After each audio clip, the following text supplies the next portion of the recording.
Oh man, that music was kind of loud, huh? Alright. Let's get into stuff. I think everything's working fine. Actually, I was out of the room this whole time, so I haven't been able to check the stream, like, stats and everything, like I normally do during the starting soon screen. So I'm kind of just checking things right now, a little bit last minute. But I lost one frame from this beautiful screen, so I think we're okay. All right, let's switch over here. I was gonna have I was gonna have Cody on the stream, but he's in a mood right now. He's in his little aggressive mood. So unfortunately, no Cody for now. Maybe I'll get him later, but probably not. He's in a mood, so I'll just let him chill and do his own thing. Yeah. So how's everything going? Hello, YouTube folks.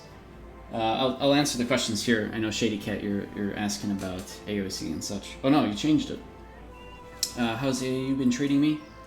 You loved AA when it originally dropped Friday, and you're hoping AOC can be what Archeage should have been. I hope so. The problem is, Archeage offers a lot, like a ridiculous amount of stuff, and it's going to take years before any other game can even get to that point, right? So, it's kind of combat mechanics first and gameplay mechanics above all. It has to be fun. It has to feel fun. It has to feel fair, and then you start there and then you keep working your way up, right? So we'll see what ends up happening for sure. But Archeage Unchained has been great. I mean, I've been playing Archeage for like 6+ years now, so to me it's been like, I love the combat in Archeage, right? That's the reason that I play it. And I play as a solo player, which I don't recommend. So I mostly do my own thing, and I have friends in every guild and across factions, and I just participate in things, right? But I've been able to keep myself entertained in just a huge variety of different ways with all the different kinds of gameplay that Archeage offers. So I enjoy it a lot. And I don't really get involved in the politics mess like a lot of other people do. I block people the moment they say anything stupid in chat, instantly blocked, and I never have to think about them ever again. And so I don't see the toxicity. I don't really care about it. It doesn't make any difference to me, right? So I'm completely void of all that stuff. So I play Archeage in a really sort of positive way. I help the community. I try to answer questions and help new players kind of learn things and such. But generally, even this server has been, even Win, which I know has had its problems for sure and continues to, even this server has been just really fun. Lately, Win West has started to work together. All the different guilds across Win West are all banding together to just do stuff and play the video game. And so, it's been really fun to see that, Where on East, there's only one guild that does any content at all, and they essentially killed off every other guild on East, right? West, we've been able to actually take all the different guilds and say, okay, all of us are going to start working together and just hanging out and doing stuff, right? Which is actually really cool to see that kind of thing again. So, from that perspective, it's been a lot of fun, and I do enjoy the politics to that degree where people have to work together, and they want to play the game positively, and they just kind of ignore the people that you just don't care about, just don't play with them, right? So, yeah, it's I enjoy it. I have fun. There's always stuff to do. Right now, for the streams, I do things a little differently than I normally play.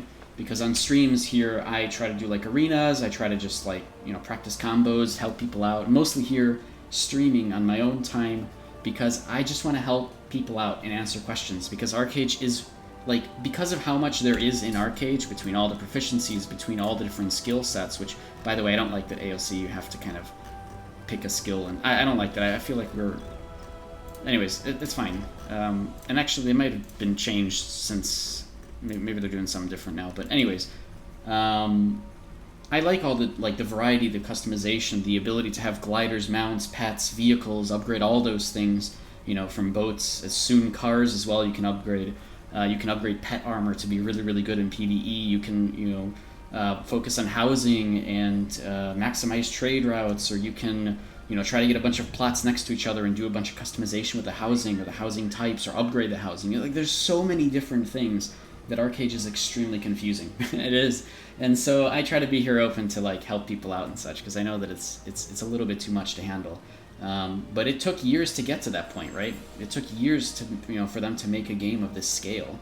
And so anybody who's competing against Archeage has to eventually get to that scale, right? It has to eventually offer so many different routes of things.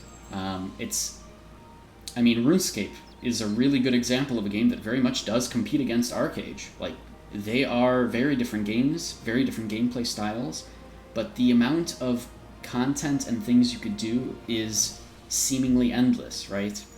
And RuneScape has been a game for, like, how many years now? 20 plus years? 30 plus? No. 20 plus? Almost 20 years, right? Something like that. And so, it's not easy to build a game of that scale for sure. But if the gameplay is good and the combat is good and it feels fun and it feels like you're progressing and you don't feel like, you have to pay money or that you have to, cheat or exploit in some way to progress is really good. And Archeage Unchained is getting to that point very, very quickly. Like, right now you can play Archeage and get to a competitive level in 2 months. 1 to 2 months if you're really putting in effort, And then there's all these other side things that you work on too, which is awesome. It's hard to get that feeling from a lot of other games and then have the gameplay style that Archeage offers, where you can like mix and match different skill sets and try out different things and do all these sorts of things. So I like it. That's a weird way to open up the stream. Hey everybody, what's up? Mog Monster, you played AOC, I'm guessing, long ago, but you're not even a fan of the combat at all. You're not even a fan of the combat at all, but you still find it fun. Oh, well, that's good. If a game feels fun, then you're good. You should never play a game that's not fun, right? Because then, like, I hate that, man. I hate that people can just leave reviews on Steam, even if they don't find the genre fun. It's like reviewing a horror game, but you hate horror games. Why in the world would you give them a bad review, right? If you don't even like the genre, then who cares? But if you find a game fun and interesting, and I don't know, I have weird views and all that, I guess, but a lot of people, I feel, play Archeage for the wrong reasons and then complain, You should specify PvP combat.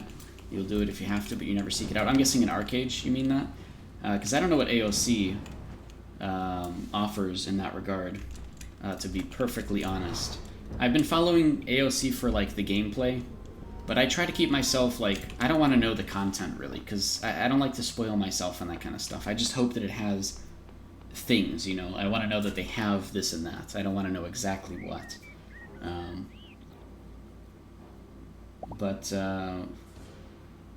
Yeah, let me know. I'm curious what you mean.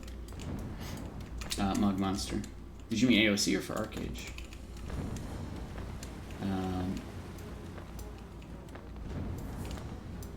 But yeah, so, I don't know. We'll see what ends up happening. We'll see. What was I gonna do? Oh, Archeage. Ah, I see. Yeah. Yeah, Archeage is interesting in effect because, there's so much everything, right? They try to stuff everything they can into Archeage so that it appeals to every type of gamer, to some degree, right? Which is both a good thing and a bad thing, totally. But it does mean that if you want to do purely PvP or PvE content and you want to just hang out with friends and chill and do dungeons and progress and do all that aspect of it, right? The farming sim, which is perfectly reasonable, that's cool, you can. And if you want to get into PvP fully, entirely, you can do that too, right?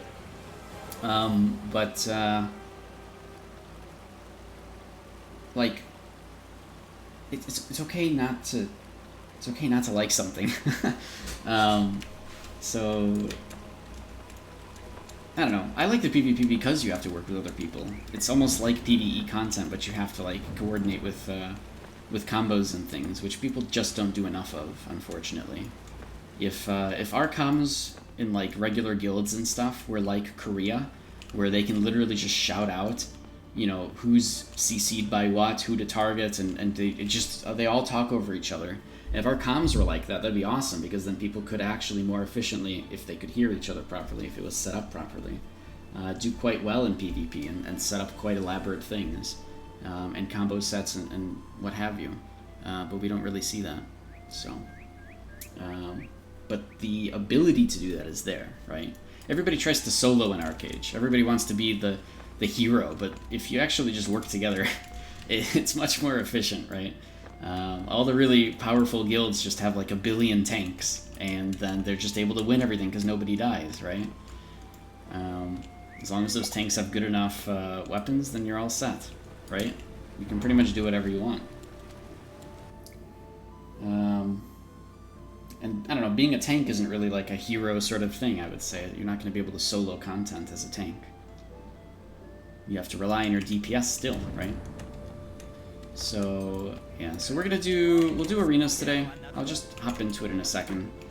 And we'll start just pretty much from that. I gotta sell this thing. Actually, how much do these go for? Shield Seafoam. Oh, 100. Okay, that's pretty low. I'll just hold on to them for now. So yeah, let's go into arenas. We're gonna start with like sparring and gladiator arenas. We'll do a little bit of that. We'll see how it goes if we can get anything at all. Is it in war right now? Peace. Oh, never mind. Okay. Let's head over to my house. By the way, I haven't shown you guys the mistake that I made yesterday. I should. I mean, I talked about it yesterday on stream, and I haven't shown you guys the amazingly cool mistake. But it happens. Again, you can make mistakes. It's no big deal. I built a Ruby Solarium on my alt, but unfortunately can't sell them, so I can't give it to my main. So I'll have to rebuild this once I get enough diligence for the Ruby Solarium on my main, which unfortunately I won't be able to get this week, or next week, or the following week. Okay, maybe the following week. And it might actually just not even be in the marketplace by then, so I'm kind of sad about that. Man, I mean, I wouldn't have had enough diligence for this anyways, but I really do want a Ruby Solarium. So for now, this is taking place and holding the spot for my actual Ruby Solarium on this character. Eventually I'll get one, right? And for now it'll just look pretty empty over there, alright? But yeah, so anyways. Yeah, so for today, I think the plan is we'll do a bunch of arenas and such. I'm not going to take anything seriously. I know I get really overworked over arenas sometimes, where it's like I try really, really hard, and then I get really tired. So we'll see how that goes. And I'll just be here to help answer questions and chill with chat and such, right? So that's pretty much the plan for today. I don't have anything scheduled or whatever. I was gonna have Cody on for like an hour or two, but he's in a mood, so he doesn't want to come out right now and hang out. So that's no problem. He's a bird. I can't tell him what to do if he's in a mood right now, you know? It's totally fine. He's a green sheet. That's him right there. It's a green sheet conure. He does what he wants, all right? Earlier today was really good. Actually, this morning we had, for like 5 hours, Cody was listening to smooth jazz, and he loved it. Like, he'd sing along. He wouldn't complain at all. He was just like, this is fine. This is great. And then he fell asleep at one point. Just listening to smooth jazz in the morning. And then now he's like grumpy, so... I mean, I'll check on him later. Maybe I can take him out, but we'll do arenas for now. If we can actually get anything, I don't know how that. I don't think that's working very well. Oh God, Gladiator Arena. I'm just gonna end up dead in very quickly. I know.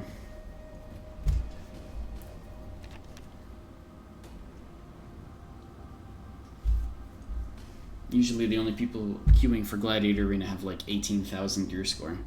And all of their gear is so ridiculously tanky that there's not much I could do about it. 16,000 isn't too bad, but Nostalgic is going to be very hard to kill. Mostly because he knows how to play his class very well. And so he'll be able to keep away from me.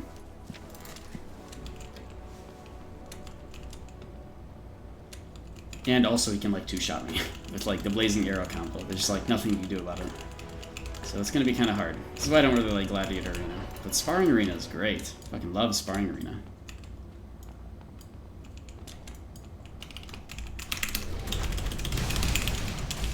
Oh my god, dude. Literally. No way. There's nothing I can do about it. It's too easy. Like, the time to kill is too fast, unfortunately. I wish they gave you some kind of a buff in this arena where, like, you take significantly less damage.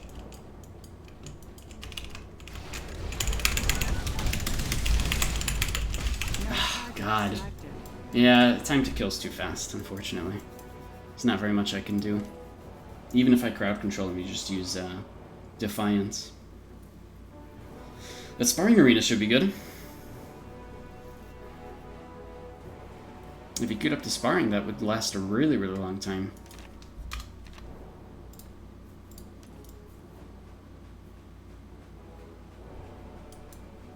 In the meantime, let me go over to Nui Mari. I'll just farm there. I can help answer questions and such.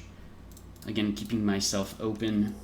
And usually the stream starts to become a little bit more populated after like an hour or two, so just hanging out for now. Just chilling. Playing a video game.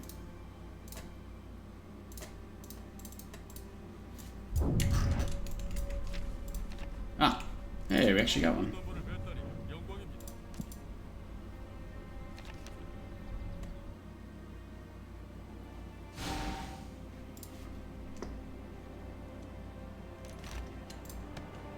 Ah, up against an Executioner, my old build. This should be a lot of fun. So he's going to have a lot more burst damage, but I've got a lot more sustainable damage, so most likely he's going to try to escape combat whenever he can. Oh, he might also use a shield. Oh no, he went with a two-handed weapon. Wow. That's very burst damage. Okay. Wow. I didn't play Executioner as a two-handed. I'd always do as a dual wield. But it looks like his focus is on shadow play, actually, where mine was a lot on occultism.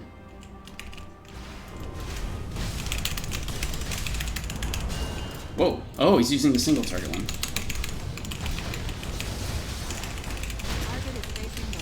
Oh, he didn't get stunned.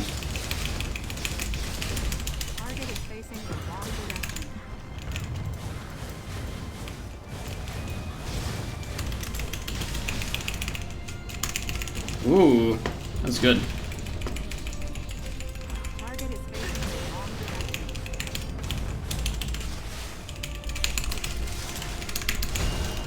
Oh, did we both get each other? Wow. Oh, how did he get me so quickly, actually?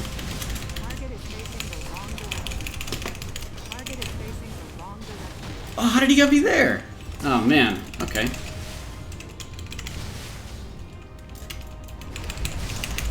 Oh my gosh. He's teleporting around way more than I am, actually. Which is kind of impressive, considering how many teleports I have versus him. He's also able to, like, completely avoid almost everything that I do.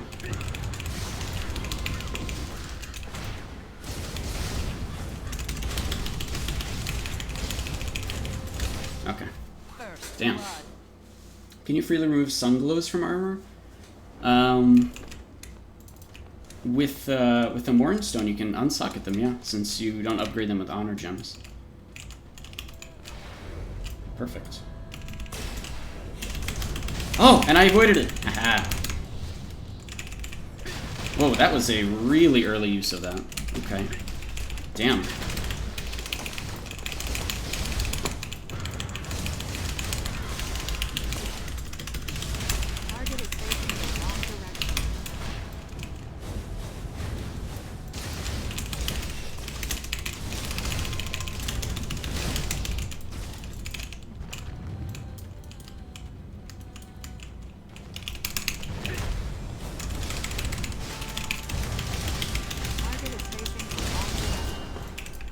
I think we're okay. Oh, look at that burst, though. It's a good burst. Though we're both plates, so I guess oh, face cam, okay. What's up? I don't have the bird today, so what's the point of the face cam? I have it even angled so that you guys can see Cody when I'm, when he's on my shoulder. But I'm still here. I'm a human. This isn't pre-recorded or anything. Gen Dragon. It's either not pre-recorded or the most elaborate pre-recorded thing ever. Can you freely remove? Yeah, you can remove them with Mornstones, Jax. You can take out the sun glows, which are these guys, out of your armor and then resocket them somewhere else, or change them. But honestly, sun glows are so cheap. You can just buy them off of the auction house. You can just go run a dungeon and get them anyways.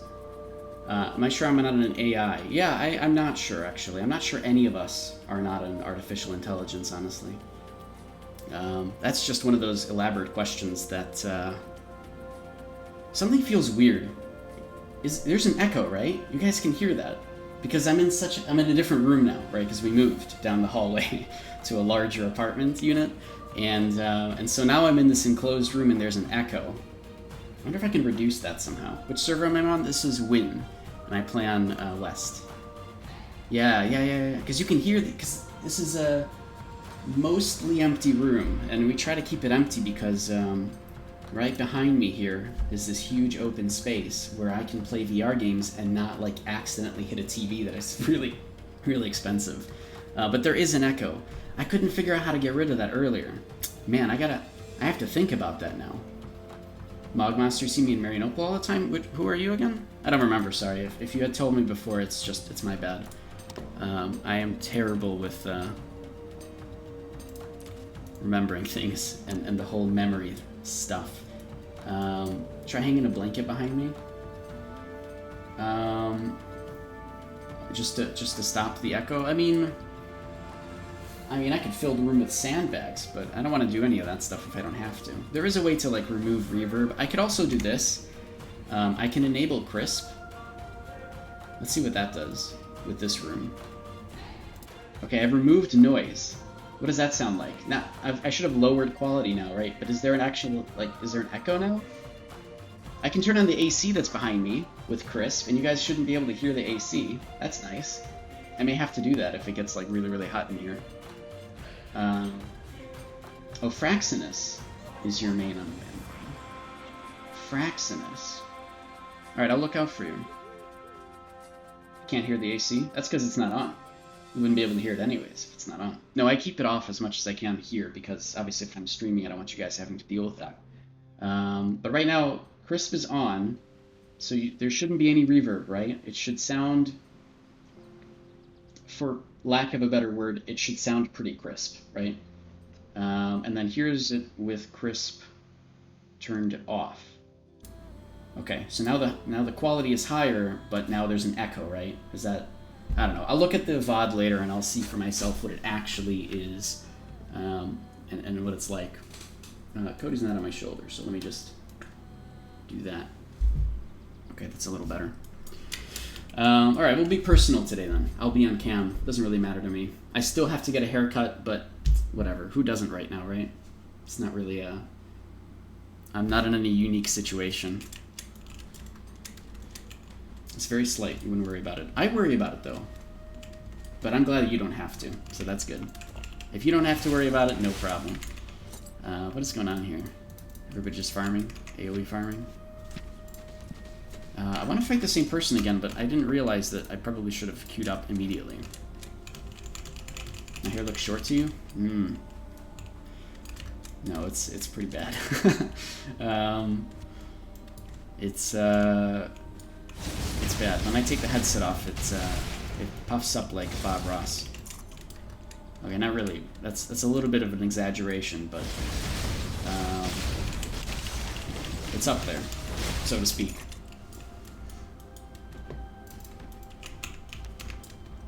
Alright, so we'll farm here. We'll wait for some sparring arenas. Gladiator Arena, I could just go in to get a bunch of losses, honestly. Gladiator Arena, it's like I either verse somebody with extremely low gear score, or I verse somebody with extremely high gear score. There's like never an in-between where I am, right? There's nobody with similar gear as me who is not playing literally a 1v1 build. Granted, First Brand is kind of a 1v1 build, the way that people play it, but I play it in a very AoE sort of spec. I use like the AoE Hell Spear. I don't use the single target Hell Spear like we just saw the Executioner do in the previous sparring arena. In fact, if that Executioner was actually using the AoE melee version of Hell Spear instead of the ranged version that we just saw, they probably could have done a lot better, because that melee version does also, like, it does a decent amount of damage, right? It's like an extra triple slash or something. But no, they're trying to guarantee a hit because they're using the ranged version, which I get it, but it's like I don't practice with that because I need to get better with AoE version, right? I'm trying to practice for ranged, right? I'm sorry, I'm trying to practice for raid versus raid. No, it's the same person again. We'll see what he does differently. He might go with shield.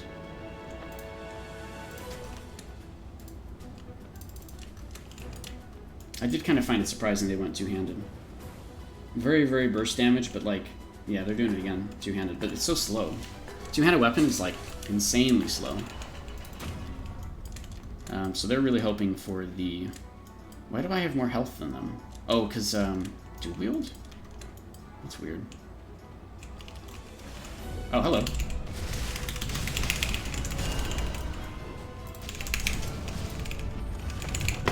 Wow, they're really trying to get away. They don't want to be here at all.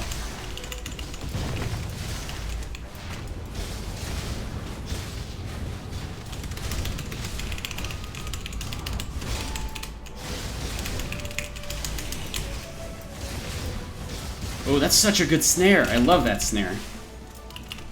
He's dancing around over here. So am I, apparently. That's cool. Okay, now it's his turn to do some damage. Or not. Okay, I was a little bit early on the crows there. Oh, he even uses poison. Yeah, he's really far into Shadowplay Tree. No, when I played Executioner, I didn't do any of that. But granted, I wasn't two-handed either, so... Opening with Bell, it's very, very easy to dodge. Alright, Sun to Earth, that's good. It's good burst, but like... I'm gonna keep him in here, actually. Oh, wow, good for him.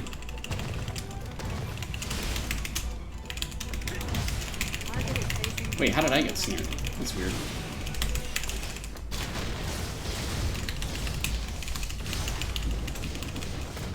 Okay, that's actually good. I'm still stealing life from him, so... I mean, I'm just regenerating health this entire time.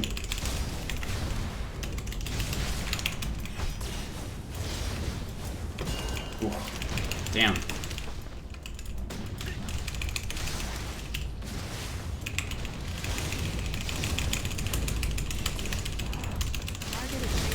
Damn.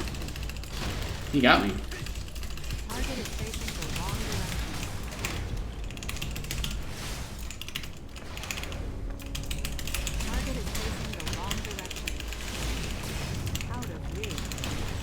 Oh my god.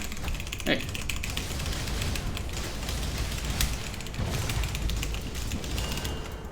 No!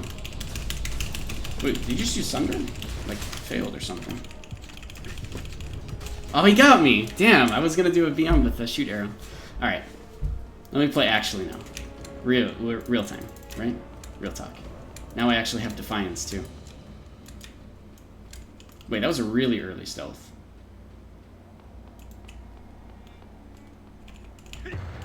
He's not even within 30 meters either. Okay.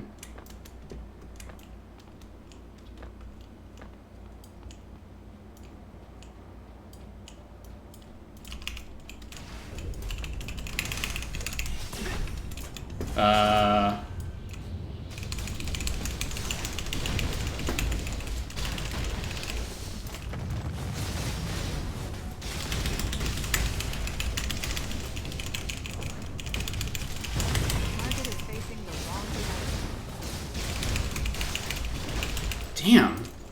I think he's just lagging a little bit.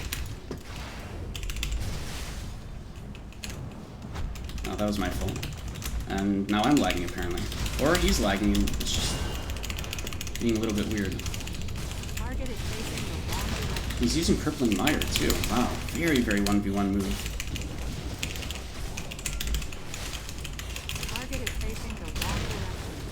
Oh, he is lagging. Damn. Okay, okay, okay. I mean, that sucks, because I can't really fight against that well.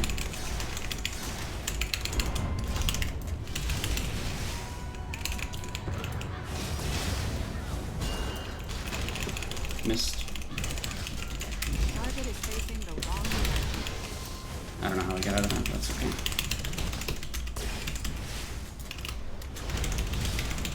Oh my god, yeah. Keeps getting out of stuff.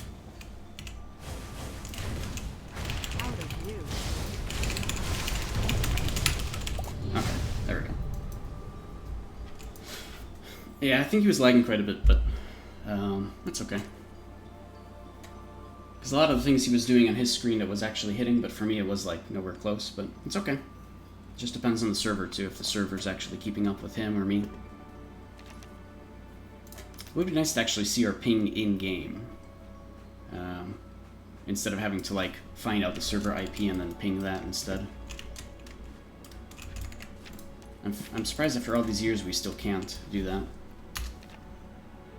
These are really good fights, though. He is just playing a very, very 1v1 executioner, two-handed playstyle, right? Which I know very well, so it's easier for me to actually fight against. And I only know it well because I played executioner for a very long time. And I didn't play his build, but I understand how his build works and the timing conditions with it.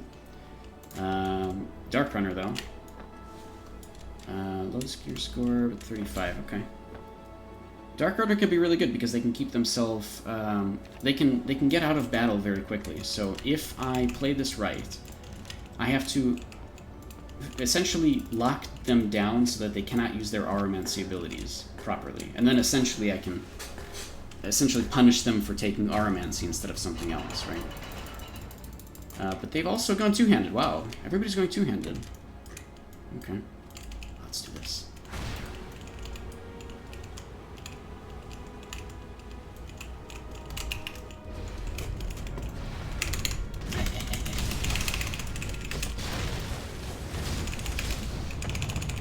Oh no, he lagged through it. Damn.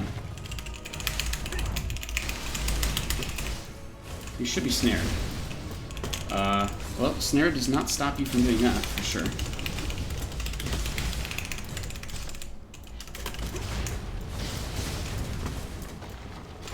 Damn.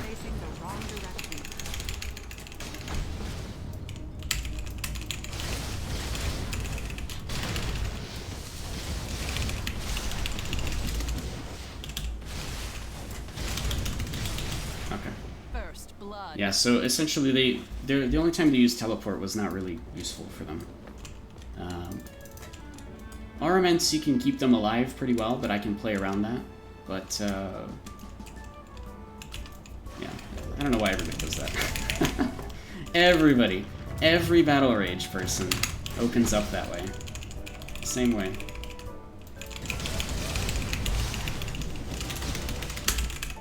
Actually lagging as well. Maybe I'm the one that's lagging. Maybe because of the stream? Okay, that was my bad. Okay, they messed that up again. Wait, what? Oh man, 30% reduction in accuracy, and he got me.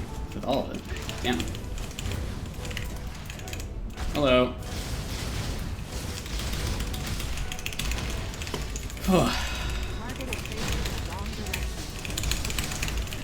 Oh my god, I think he just used Defiance right there. Maybe not. Maybe I'm wrong. No, I did the wrong order. Okay, that was the correct order. I made up for it. Now you're here, and I have stun immunity because you keep using it too much. Wait, I don't have stun immunity. How come that didn't stun me? Why didn't that stun me? I don't even see it in the combat log. Oh, he missed it. Oh, because he had crows on. So he used hammer toss, but because crows, his accuracy was lower. So he missed that hammer toss.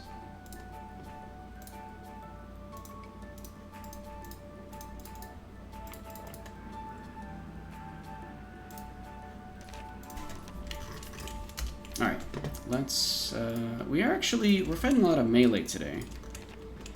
Which, that's so funny, dude. Every Battle Rage player opens up with Bell. It's like, I mean, I used to do the same thing, but at least I had other openings. But, like, every Battle Rage opener opens up with Bell. Like, every single one. It's the same person as before. Shadowplay can open up with Shadow Smite, right? If they can make that happen. But even that is getting nerfed in a couple weeks here. It's going to do significantly less damage out of stealth. Significantly less. Like, instead of 100%, it's 50% bonus. That's a pretty big deal. Alright. They went the same build, this Executioner, but they are learning how to play against me, so let's see. Let's see if they found a way to kill me now.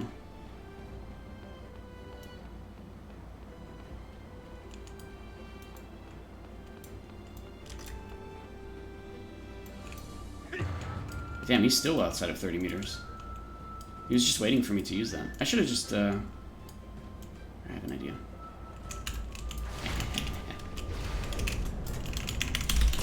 What? No! Oh well. Well, he is lagging. Okay, now I see it for sure. Whoa!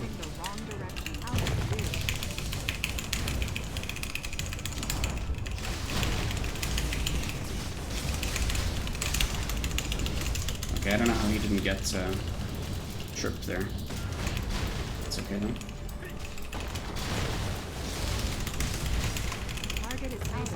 No! He's just getting his cooldowns back.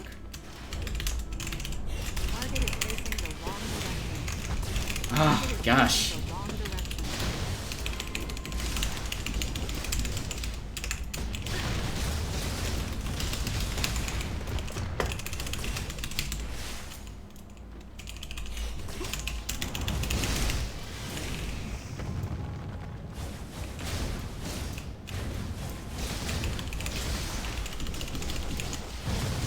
Okay.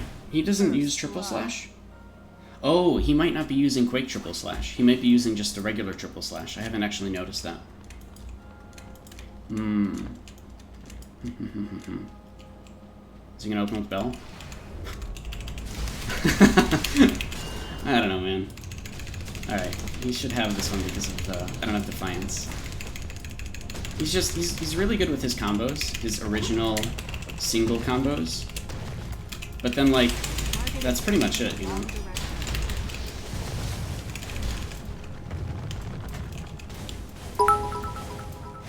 Hey, thanks for the bits, Gen Dragon. Ah. We're both outside of each other's range. That's really funny. Target is facing the wrong direction.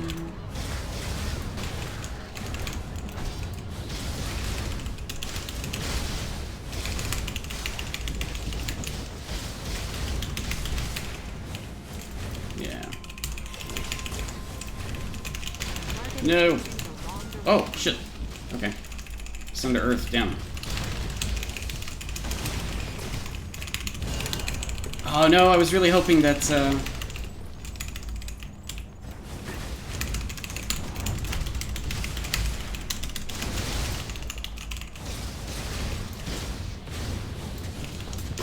he got me. He actually killed me.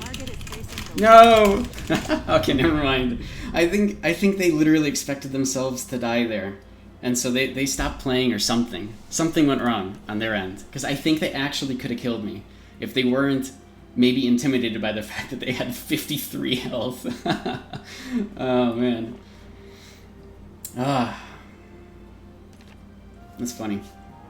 You're lurking now? Okay, no problem. I'm sure a lot of folks are lurking. That's good.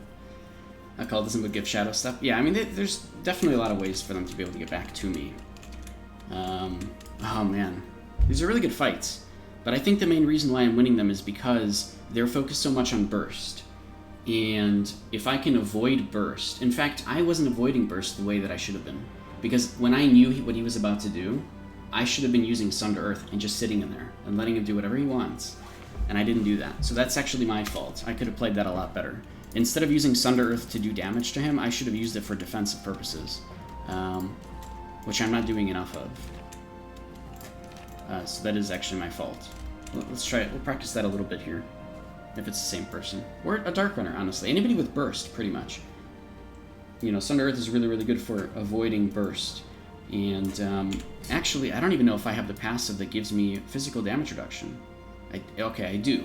So if I use Charge or Tiger Strike, and I don't have behind enemy lines with this, but if I use either of those, and then go into Sun to Earth, and then just let them do whatever they want, I'm fine, because I will take 45% less damage, in addition to all of the other, defense mitigation that I have. So I should be using that a lot more in a 1v1 scenario, but I'm not thinking about it as much as I should be.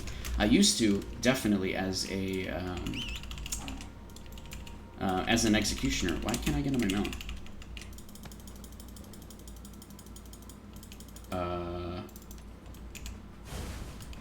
Can I not? What? What? What just happened? Okay, now I can get on my mount. Okay. Yeah, that's fine.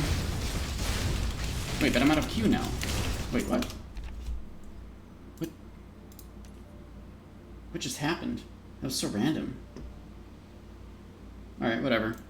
The stream is good. It hasn't had any downtime, so it's not lag. That was strange.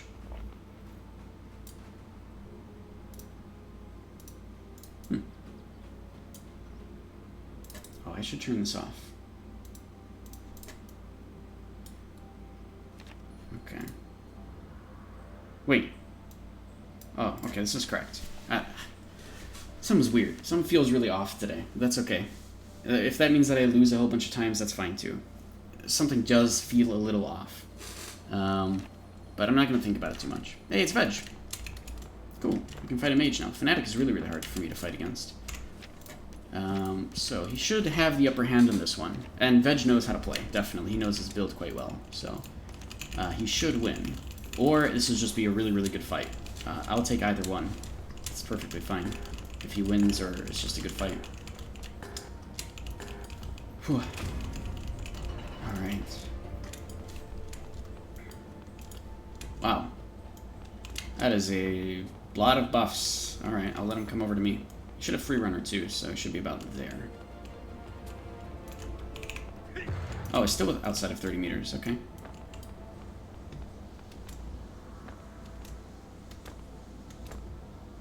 What? Ah! I'm over here. Woo.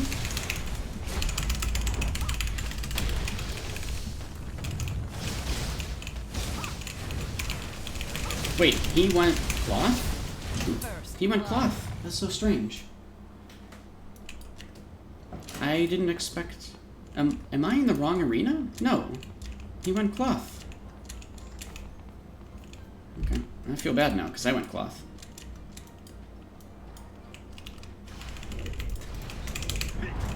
Oh no! I screwed up! Oh no! He's really good, actually. Damn. Okay, I don't know why I avoided that. He's stuck on top of the boneyard. And now he's not, actually. Damn. He's good. But I'm surprised that he went cloth, because that's very easy for me to kill.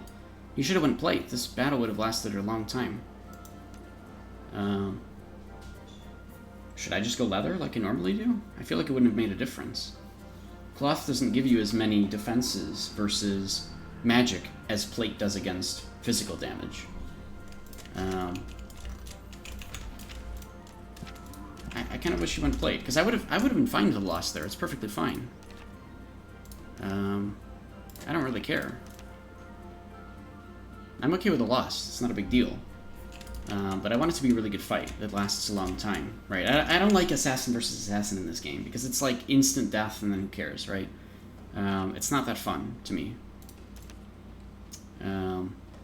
But that seems to be how assassin versus assassin is, unfortunately.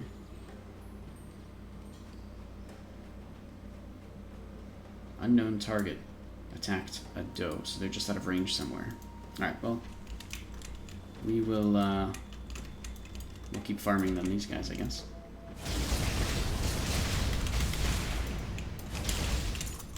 Again, if there's anybody just lurking in the background, if you guys have any questions about Archeage stuff, if you're trying to learn more about a build, or mechanics, or proficiencies, or you're just trying to, like, ask a question about something else, or you're trying to complete something, whatever, please feel free to ask those questions. This whole streaming thing that I'm doing is specifically so that I can help you guys out with whatever it is you guys are trying to do, right? I've played this game for a long time, so, you know, I enjoy it for I enjoy it for how many mechanics exist and the sort of customized gameplay style you can have.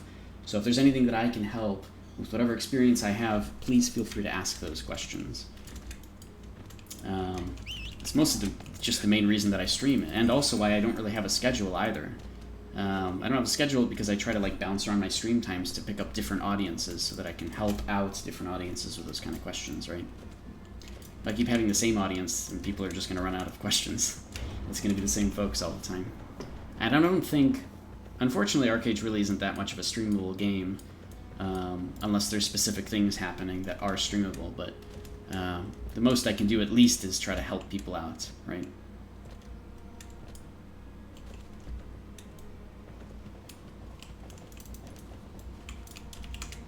Alright. Let's collect all my earnings here. Do I have enough Curios badges now? No. Not at all. 687. And I need 800 to get another mount. And even then, like, I'm not really sure what I want. If I get a mount, it's going to be another one of these ones. Probably either the owl or the bat. I'm not really sure.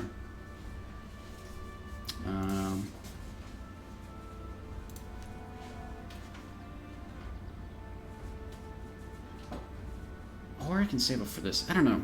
The Narayana Square is actually really good. Or I can get... Right, I can get all of the titles. Which actually, I could afford one right now. Because I have second rank knight. I could get first rank knight, which gives me +2. And then I can go for Grandmaster. Ooh. Do I really want that? Eventually, yes, right? Because these are really good. But I don't play Arena enough for that. So, like, if I get something, it's going to have to be something that's, like, cheaper. Like, I could save up and get the Battle Clipper. I could do that. And I think I already have the mount that I want out of here, because I got the Razor Beak because it has a lasso. So the only other ones that I would want is something else that also helps in PvP, or the Starfish, because it's absolutely hilarious. If you've never seen the Starfish run before, it is literally the silliest thing you'll ever see in this game, period. Just the Starfish is the most hilarious mount, and I love it. But yeah, I'm still having trouble figuring out what it is that I actually want.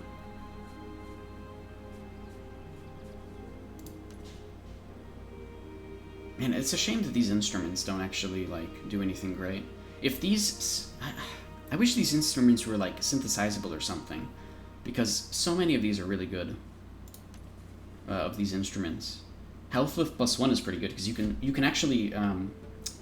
This Ballad of Aromancy, if you're somebody that uses Aromancy, you can actually instrument swap. So you swap to this one, use health lift, and then swap back. And then you have a little bit more health for everybody in the group. It's actually pretty good. Aranzub's Boon is another one that you could sort of instrument swap with, right? But, I don't know.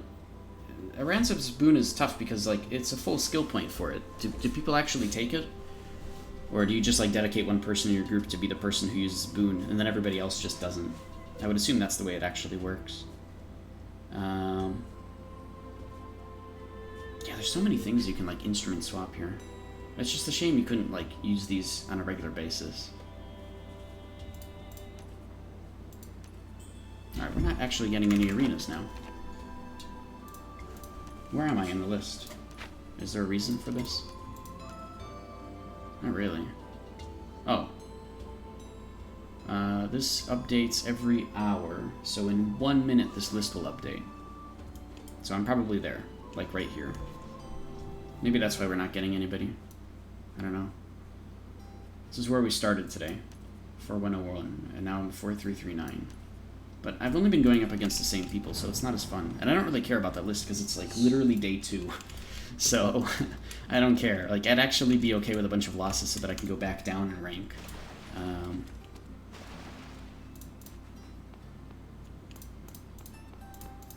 Maybe free-for-all arena?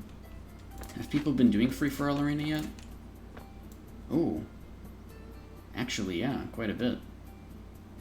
Of course, free-for-all arena has its problems, but I don't really care about that because even if there are 12 people and you get 12th place, you still get 20 freaking badges. Like, it's... Oh, cool. Like, it's a ridiculous amount. Like, I don't really care about my placement in the free-for-all arena because who cares? Like, you just get a ridiculous amount of badges just for participating. So I know PvE is a big thing in here, but whatever, right? What are you gonna do?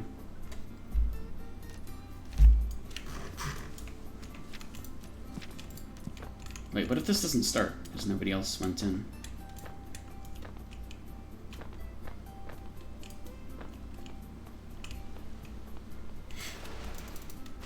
Closed gate, closed gate. I actually didn't know that these had a close... Oh, of course they do, because at the start the gate is closed.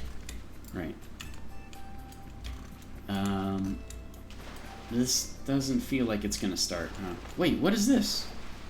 Decreases physical and magic defense by 10%. I didn't know that the water did that.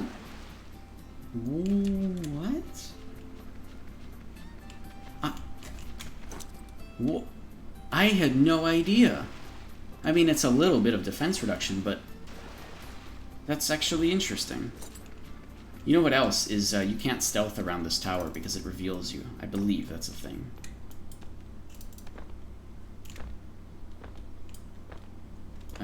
This is somebody's ult. But that's only 2 people.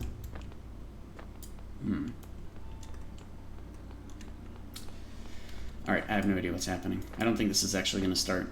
It feels like people were just AFK in it and maybe they all canceled or something. I shouldn't have gone in. I should have waited until at least 5 people queued up. This person just left.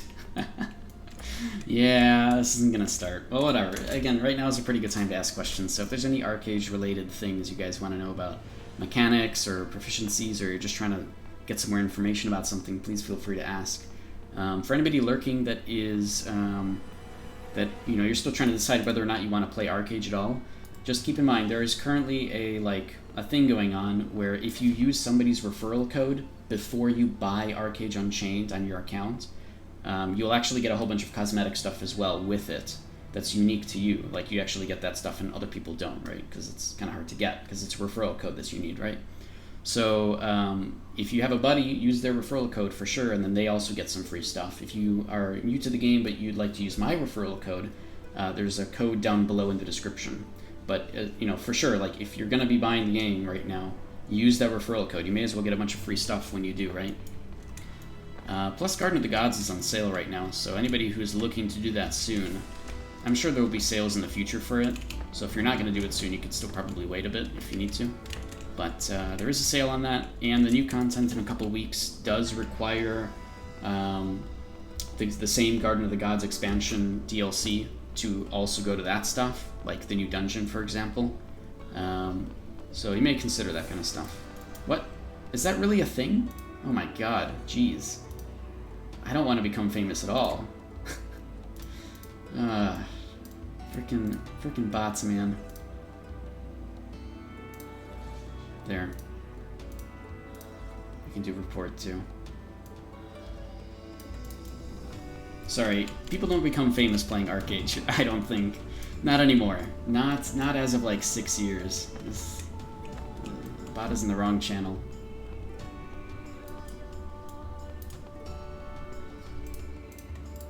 Alright, but again, if anybody has any questions, please feel free to ask, right?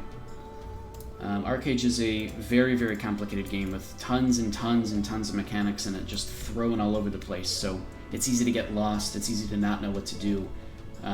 Asking questions and trying to learn more is a really good way to, you know, get over that and to start to understand things a bit better.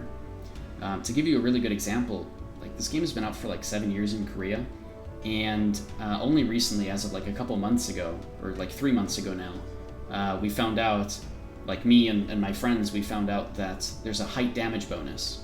It's been 7 years and people just didn't know about that. Like, literally, if you just stand higher than someone else and you shoot down at them, you have a damage bonus that actually increases linearly.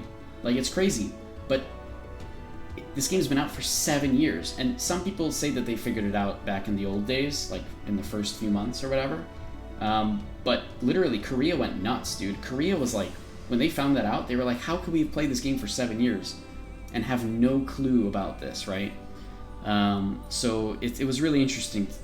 But the point of that is, this game is so complicated, right? There is so many things to it that you'll just never end up learning them all, right? Unless you start asking questions and doing stuff and trying to learn more. And that's another thing too, Mug Monster, you're right. It's hard to know what to ask. Because if you're trying to learn something like, for example, height damage bonus, right? The reason why it was undiscovered for 7 years for the most part is just because nobody asked the question. Nobody knew that that was a question they needed to ask. You just kind of come across it by accident, right?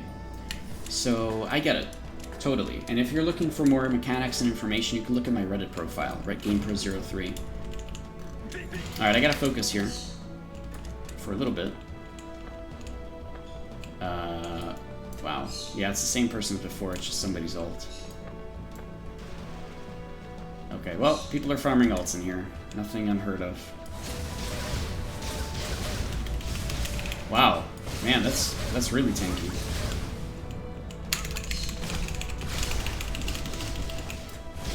Ooh, also tanky. Everybody's, plate, huh?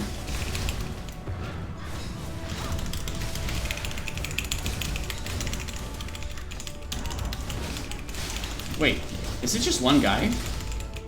It's just one guy. It's one guy in his ults. Alright. Alright.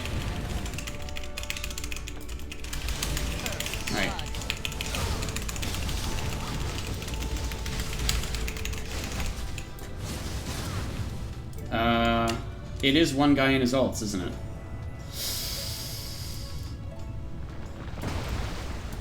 Alright. Yeah. That's, Target is facing the wrong direction. yeah, that's pretty ridiculous. And this is being streamed right now, so, I mean, we could probably just upload this as evidence, because it's kind of ridiculous. It's this guy's ult, Scott's ult.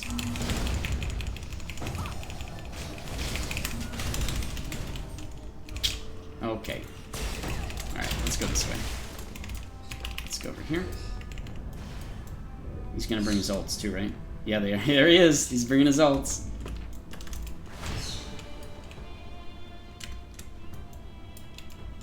Oh my god, that's really embarrassing.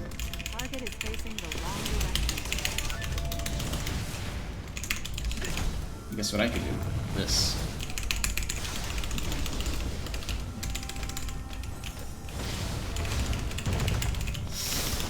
I mean, he's in plate too, and I'm in leather, and he's still not able to kill me with his ults using crowd control. I mean, that is pretty ridiculous, I'm gonna have to say. Out of view. Oh my god.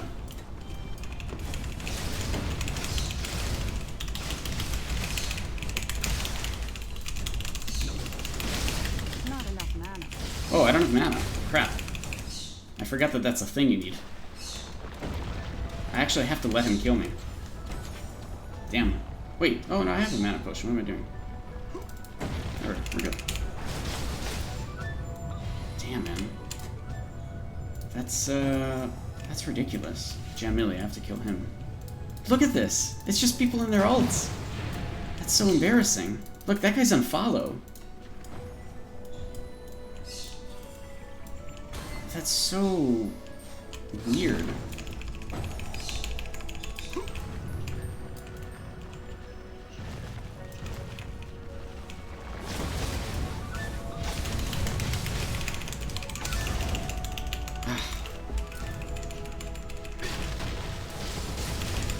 Okay.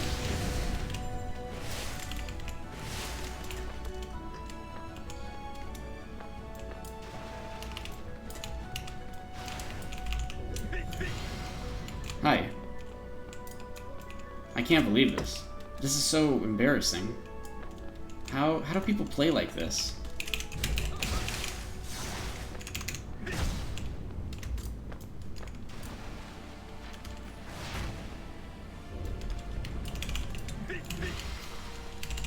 Aha. Out of view.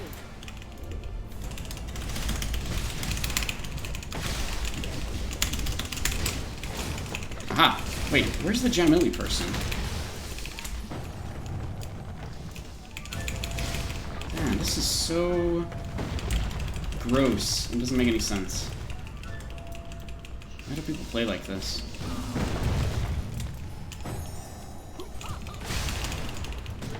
Actually, I need to die so that I can get my, my mana back. Yeah, kill me, kill me, kill me. Yes, perfect, thank you. Now I have my mana back. Oof.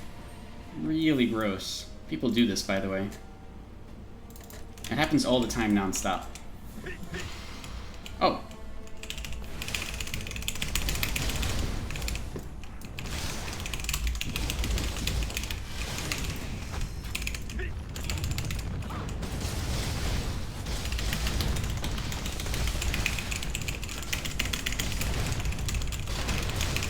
Nope.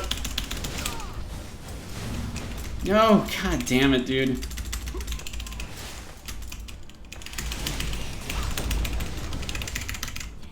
Oh my god. Good. God, this is so...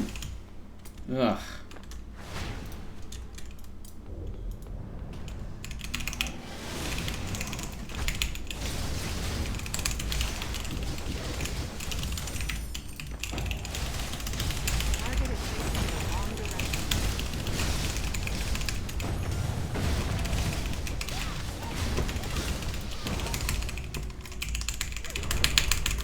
No! God damn it.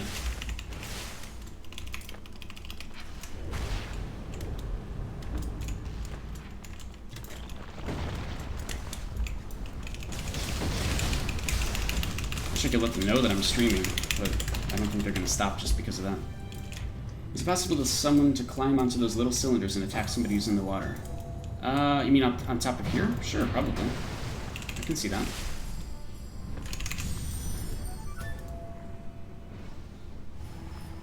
Look at this. It's so ridiculous.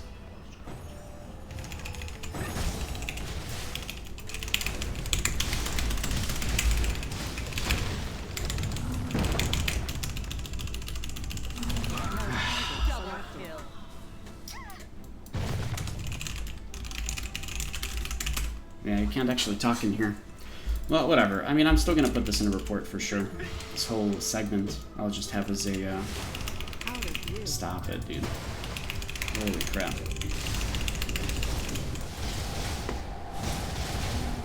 Stop it, dude. Jesus. It's just one dude sitting in each of the locations. He actually has more than 3 ults, too. No, maybe it's just 2 people with 3 ults each, right? I think that makes more sense.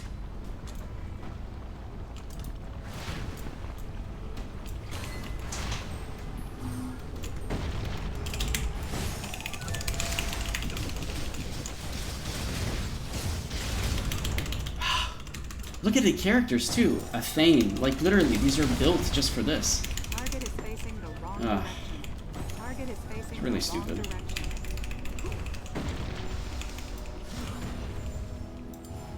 These guys are all from Tyrannos? Let's go take a look. Yeah, I guess they would be.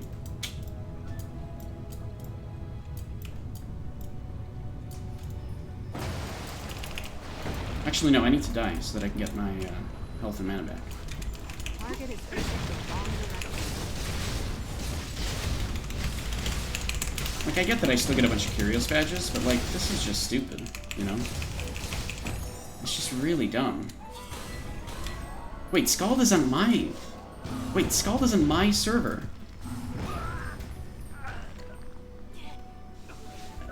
He's got ults on different servers. Look at that. Oh, no, I need red.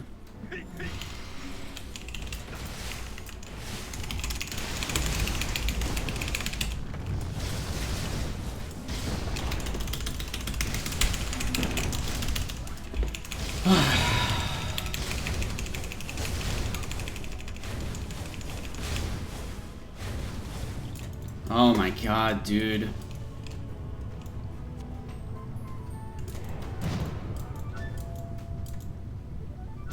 Oh yeah, this person's also on my server, so never mind.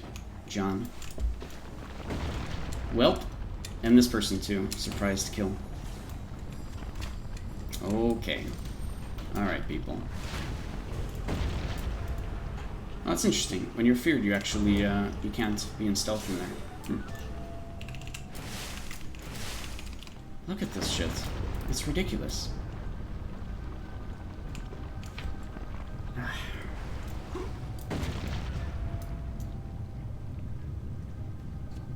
Anybody want to just report somebody for this? Anybody want to make the report? I mean, it's so stupid, but it's actually a thing.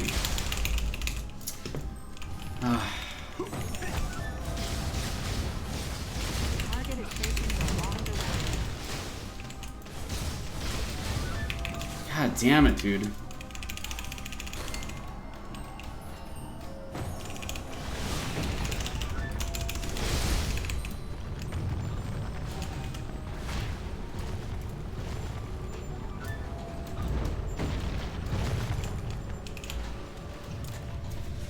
This is so stupid.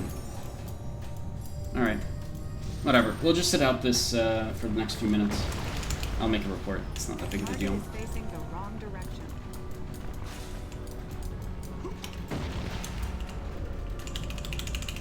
Oh, it doesn't work.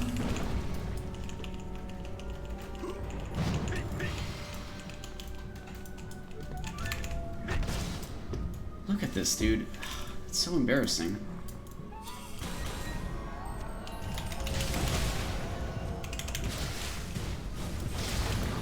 If anybody knows Scald, and you didn't just lose all of your respect for them, I don't know what to say.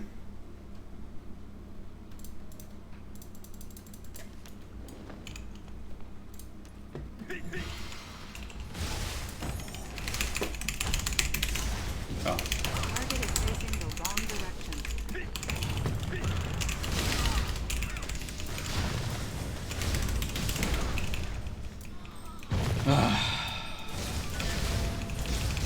Look at this, dude.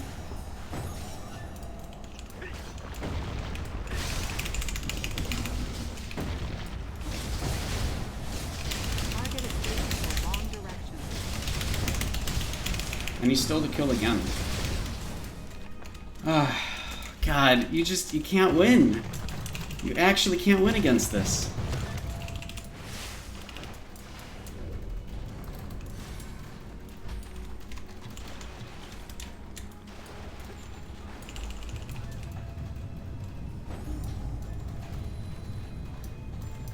Free-for-all arena, by the way, guys.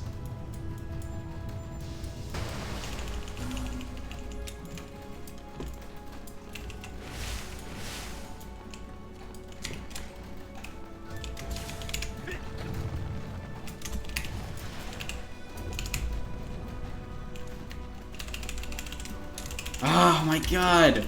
Stop it, Jesus.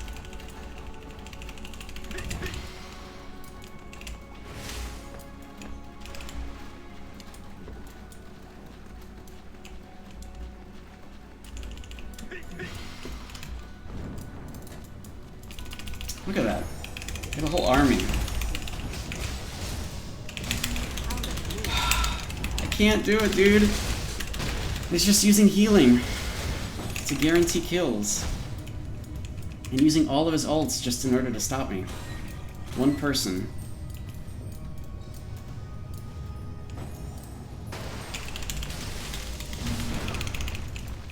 And he's able to kill all of his guys without any problems.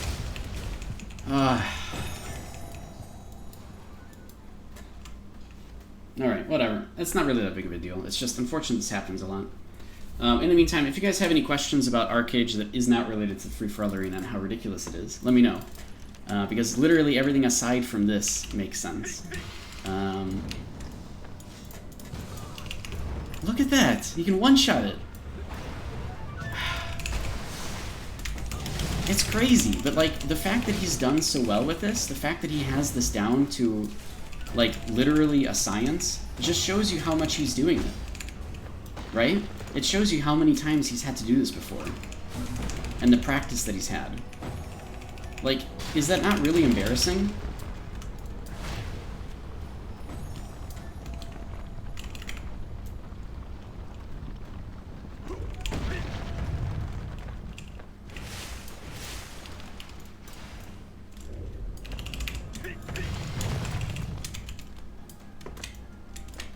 Now, there's not much I can do in 27 seconds, but I'll still get like 30 Curious badges, so it's not that big of a deal.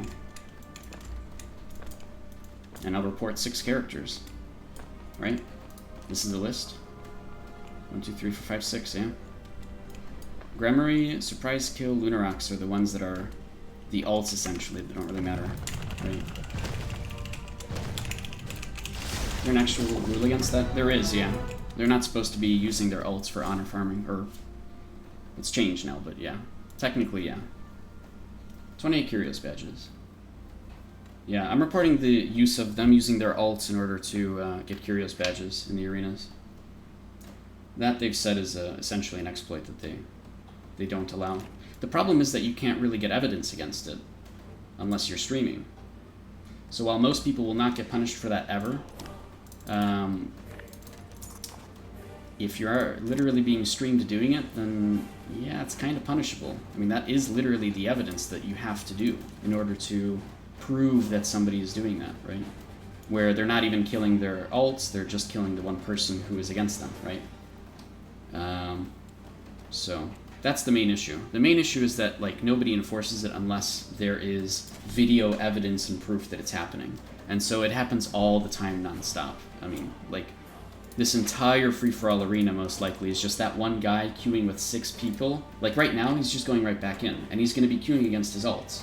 And they're just going to do it again, except this time they won't have me, right? So it'll be much easier for them to farm a win. Unfortunately, yeah. I mean, it is illegal. It's just, it's hard to catch people do it, right? It's hard to catch people doing that.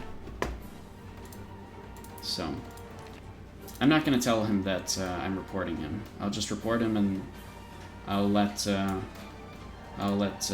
support team take care of it. And if somebody warns him, that's fine, right? But like, I don't know why you would. Why would anybody want players like that in the game? Nobody would. Oh well. We'll try to get some more sparring arena then. And in the meantime, I'm still here, so if anybody does want to go ahead and ask any questions, you know, Archeage-related stuff about proficiencies or mechanics or whatever, please feel free to ask. If you're just lurking and you're just hanging out, you're looking for more stuff to do, and maybe, like, you know, glimpsing different streams to try to figure it out, that's cool too. I know a lot of people, like, you know, like you were saying, Mogmonster, you don't really know what to ask, right? It's hard to know what exactly to ask, right? It's hard to understand. You know, you sort of have to come across things and then ask questions. So I get that, and that's perfectly fine. So watching streams is a good way to come across things. Paul says, does GameGo actually act on player reports? I've reported several mining gathering bots. They do when I do. I have reported tons and tons and tons of players, and I've seen action taken on every single one. That's valid, right? There was one person that I remember recently where they teleported to Freeditch and back, and I was streaming, so I just literally took their reports and they were gone, and they never log in again. So I know for sure that they take action, but I also stream, I take videos, I can do stuff very quickly. I don't think a lot of people do that, and so, you know, evidence against players like that is tough. The most I can tell you is, like, what I do is essentially, anytime I put in a report, I also PM one of the CMs or the CAs on the official Discord, and I just give them the report number and what happened and the evidence. And what they can do, at the very least, is they can also forward it, or they can maybe also bring it up as a thing, right? And so it's maybe taken a little bit more seriously or something, I don't really know. But I've done that, and it does seem to work pretty well. But yeah, I mean, they get reports all the time by, like, you know, mining, gathering bots and such, but definitely put in reports, use F9 to take full screen pictures, because apparently support needs those. Like, they wouldn't accept my, you know, snippets of parts of the screen. So they said full screen only, fine, okay, whatever. So use F9, take a full screen picture of whatever, and send those in, and yes, I do see really quick turnaround time on those characters just never logging in again. And I don't think it's a streamer privilege thing. I have worked alongside Tryon or GameAgo for years. They know me as a content creator. I've been hosted a lot. So I don't think it's a streamer privilege, because I'm just sending a report, and the support team has no idea who I am, right? They're just a support team. They have nothing to do with anything else that I've done. And I've had other people say the same thing, that their reports are generally pretty quick. Nowadays, it's a lot quicker, actually. Like, 3 months ago, support was extremely slow, but like in the last little while, I've seen really, really good progress on it. So hopefully that means that they have been actually putting in more effort to teach the support team and to get more people on board. I mean, it seems to be that way anyways. But yes, exactly, Mogmonster. They're not going to tell you that they took action, so sometimes you might not ever know. Personally, yes, I add them to friends list, and I make sure they never log in again, right? And if they do, I go and find them and I re-report them, right? And I say, hey, this person is still logging in, and I have pictures of them doing the exact same thing. Here's the date and time. They're still doing it, and then, you know. But I've never had to do that before. Like, I've never come across a situation where that character would ever log in again. So, yeah. I don't know. It seems to me like they do. It's just, I report really, really deep in detail, you know. I take proper screenshots, I have video evidence of things, and if the problem is that more people need to do that, right? The problem is that Gamigo isn't doing this themselves, right? They're not going into the arenas and watching. They're not going in and policing these things. They don't have the staff to. So it is kind of up to the community to do it. And if everybody is playing the bystander effect, oh, somebody else will report them, oh, somebody else will take action against them, then nobody's going to do it, right?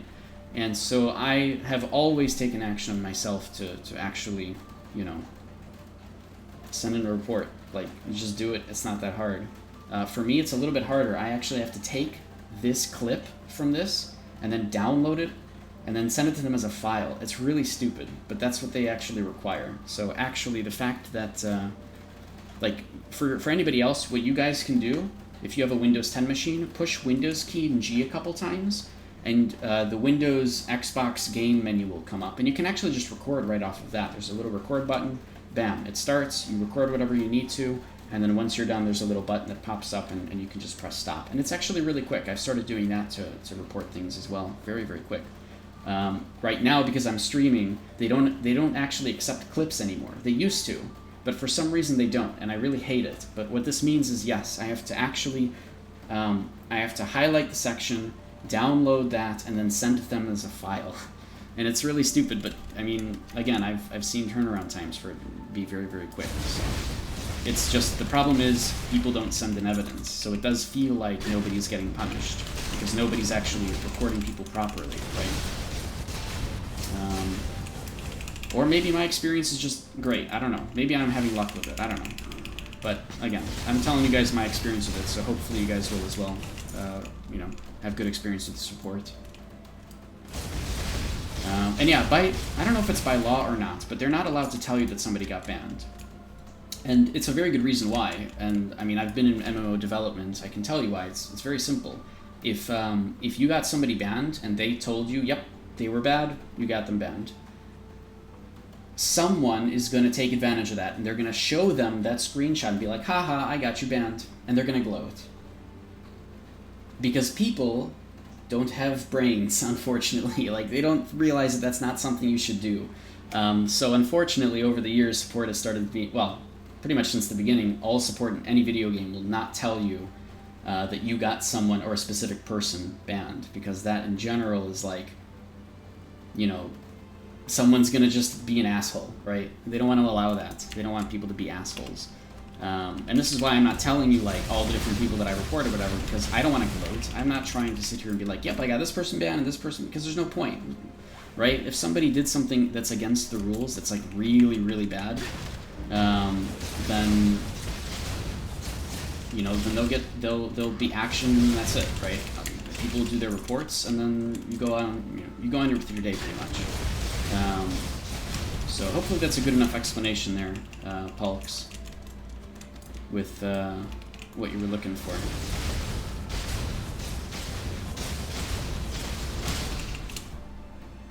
But we're not actually getting any sparring arenas, which is a bummer.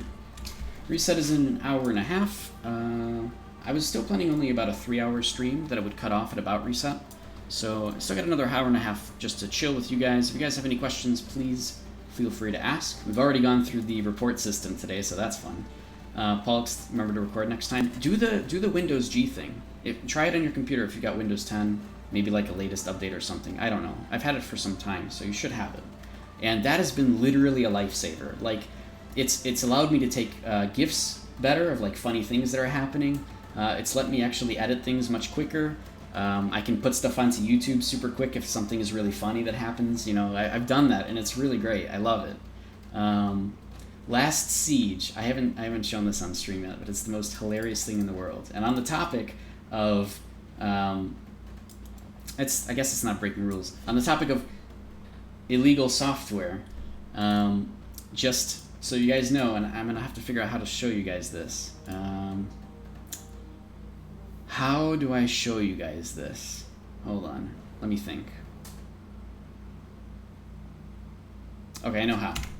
So last Siege, okay, I went into the Siege, and I did a little experiment, because I was curious. I'm usually curious. You guys know me. If you've known me, you'll know that I'm very curious, and I like to ask a lot of questions. So I was me, and I was curious, and I thought I would try something to see what would happen. So I went into the siege while I was wearing a trade pack. I thought that was pretty cool, you know, then I can put the trade pack down, it'll be there in the siege, and it'll be really funny, right? Everybody would have a ha-ha moment. I'm gonna warn you right now, never, ever, ever take any trade pack into a siege, period. Do not do this, okay? Because what ends up happening...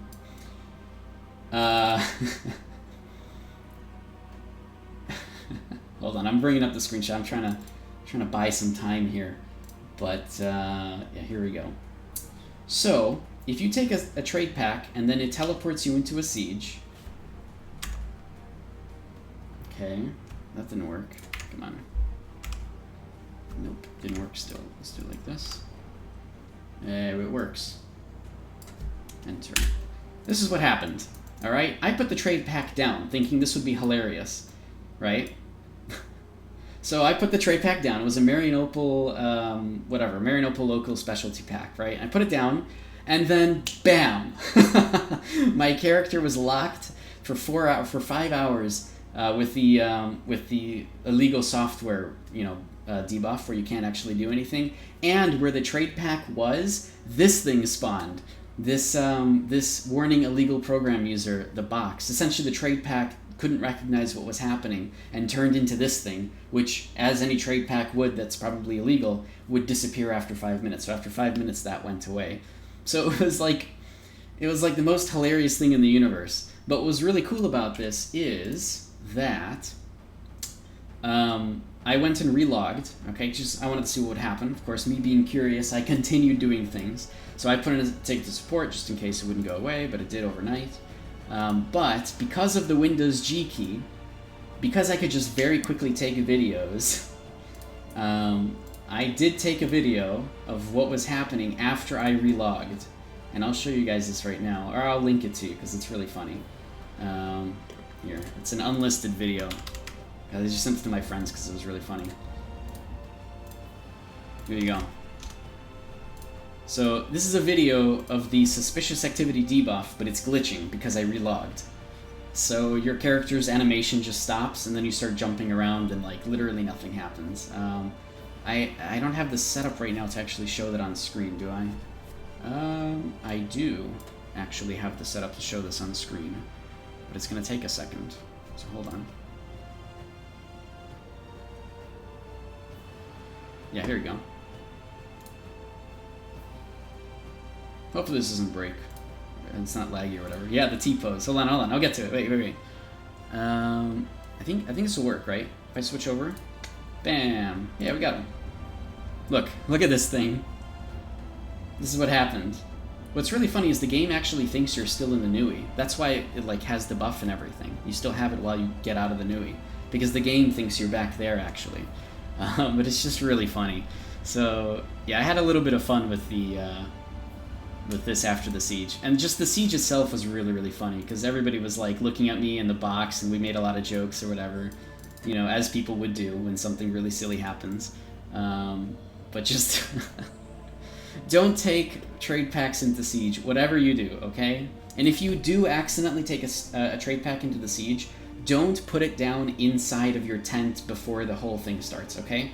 Because I think that was the main issue, is that I put it down within the invincibility tent. But if I had walked out, which I couldn't at the time because the siege hadn't started, but if I had walked out after the siege started and put it down there, I think that would have been okay. But the game just went nuts when I put it down inside the tent. And, like, I feel like people should have already brought this up, because, like, anybody could do this accidentally, right? Couldn't anybody just accidentally go into a siege with a trade pack on? Like, it feels like this would happen more often. I did it on purpose because I was curious, you know? I was curious to see what would happen. And, I don't know, it's just really funny. But I did report that, too. I was like, hey, this is actually a bug, guys. So at the very least, they know that's a bug. How often people run into it, I have no idea. I feel like it would have already been on Reddit if somebody had done it. And I didn't put mine on Reddit, because I guess I should have. I guess I could have. It doesn't really matter, right? It's so funny. Oh my god. And you turn purple, too, until the first death. you get the felon debuff, so people can kill you on your own faction. But they couldn't kill me because I was in the raid for the siege. So I was purple, but nobody could kill me. And you actually lose your invincibility inside that tent. The invincibility buff is gone, I noticed, on my character. So, you know, any of the Reds or the Pirates could have actually killed me, but they didn't until after the siege. Oh man, good times. Everybody had a really good amount of fun with that one.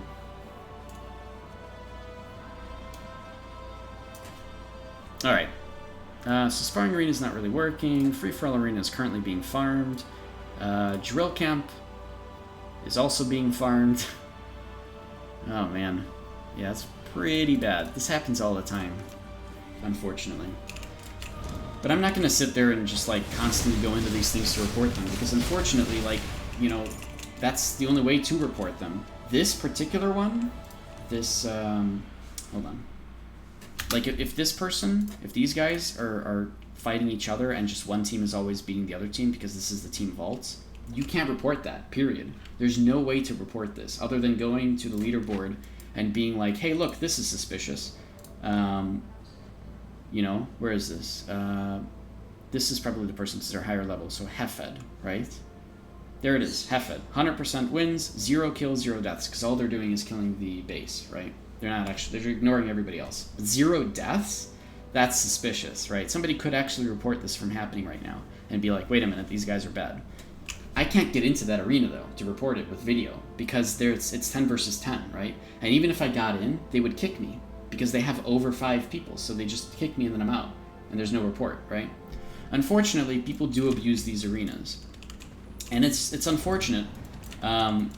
You know, people are doing it for the arena buffs, for the for the titles. They're doing it for the to get the elephant really fast, or to get all the different pets really fast. It sucks that people do this. It really does. People don't play fairly.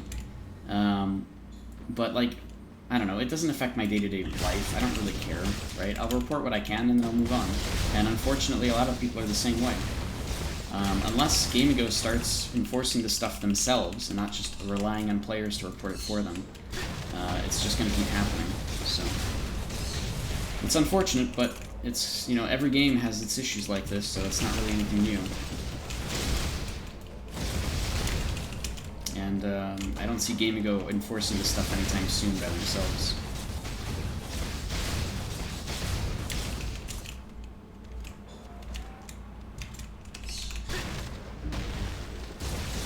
Alright. We'll stay in queue for sparring, I guess. Because I want to have some better fights with sparring. I don't really care whether I win or lose. I want some really good fights in the sparring arena. So hopefully we can get some of those. In the meantime, again, if there's anybody lurking, if you guys have any questions about Archeage, please feel free to ask. You know, my time here right now is specifically to help you guys out and, you know, help teach people more about mechanics in the game and to experiment and try new things and help people sort of, you know, understand the game a little bit more, right? A lot of my posts on Reddit do tend to go down this route. You may know me because I put out the information on Reddit about loot drop rate and how that works, about height damage bonus and how that works. I put out a bunch of videos about these kind of things as well. I made a video about how all the staggers in the game works. But yeah, I do what I can, right, to sort of help you guys out. So if you guys have any questions on those things or want to try out something new or whatever, feel free to ask. But unfortunately, if you don't take advantage of the out in arenas, you can't farm enough Curios badges. You can, it just takes longer. Right? I mean, the system was designed to not be done in 1 week or 1 month or 2 months, right? It was designed to last 7 years. It's an MMO. You're expected to play MMOs for 1 to 2 years.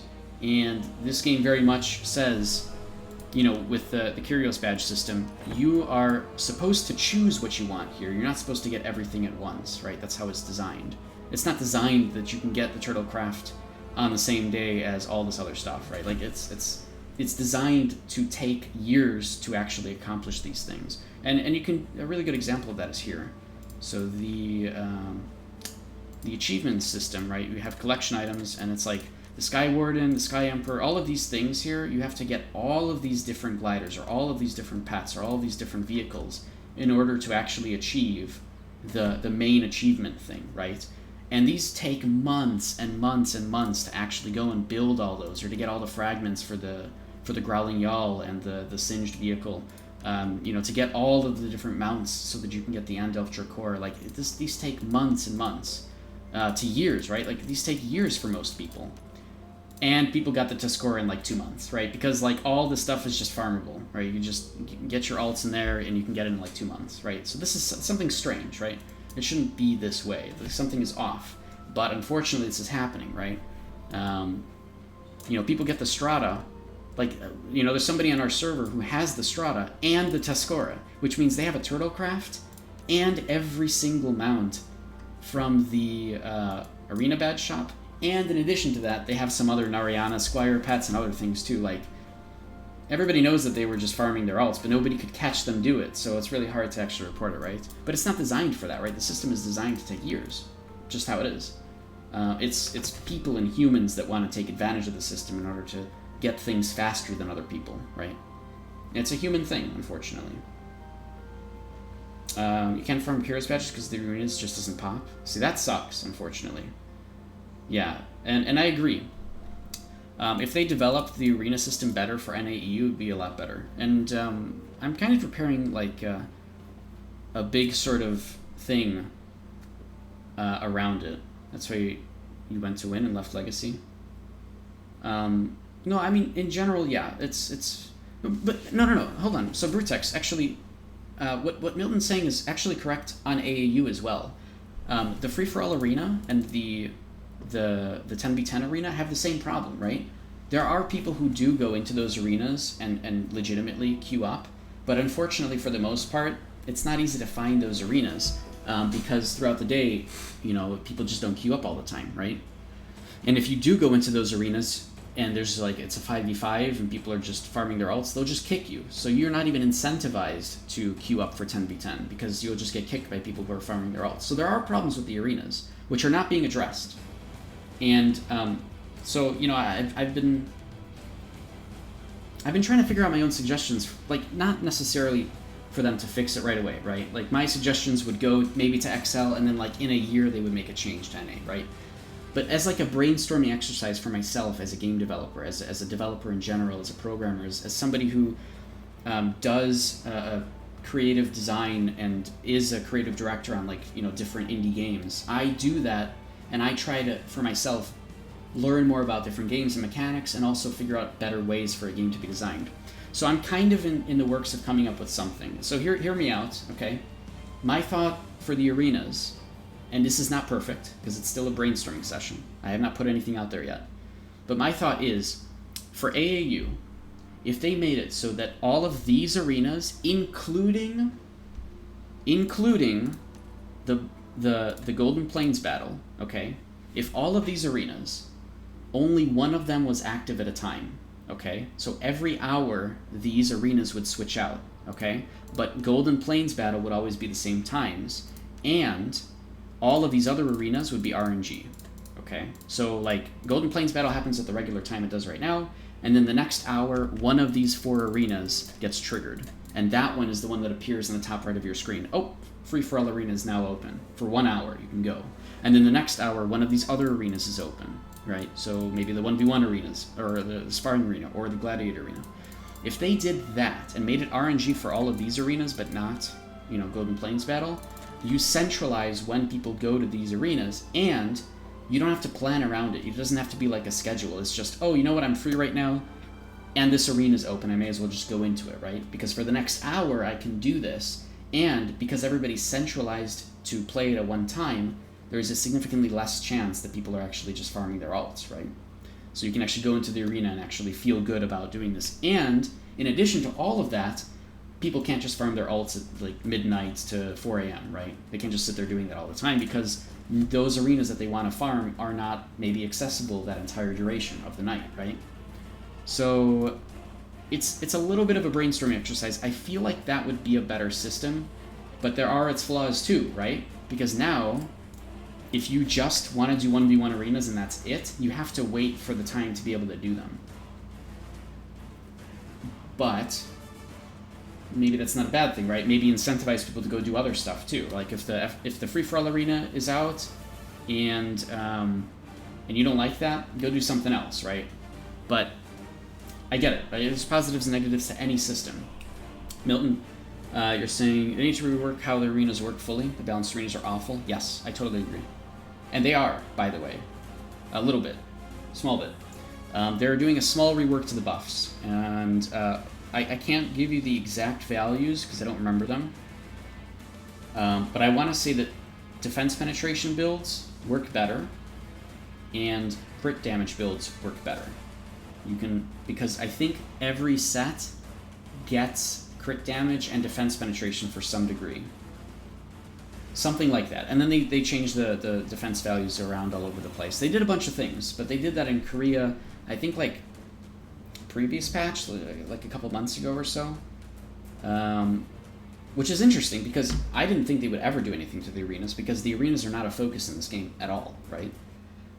But it does show that they've actually gone back and started to address some of the issues that people are having with it, which is kind of neat, actually. Because this game really is not based on the arenas, right? And it is kind of unfortunate that people do have to do the arenas just to get this stuff. I feel bad for healers who want this stuff and they cannot get it because they have to go and either change build to something they don't care about or be a healer in a 1v1 and then it like lasts 20 minutes. Who wants to do that, right? It's stupid. I don't like it. I feel bad for healers who have to play that way.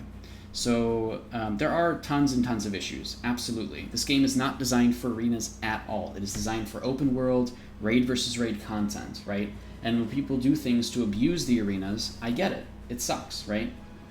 People do it because you want to get the rewards, but you literally have no other options, right? It is a troll pick.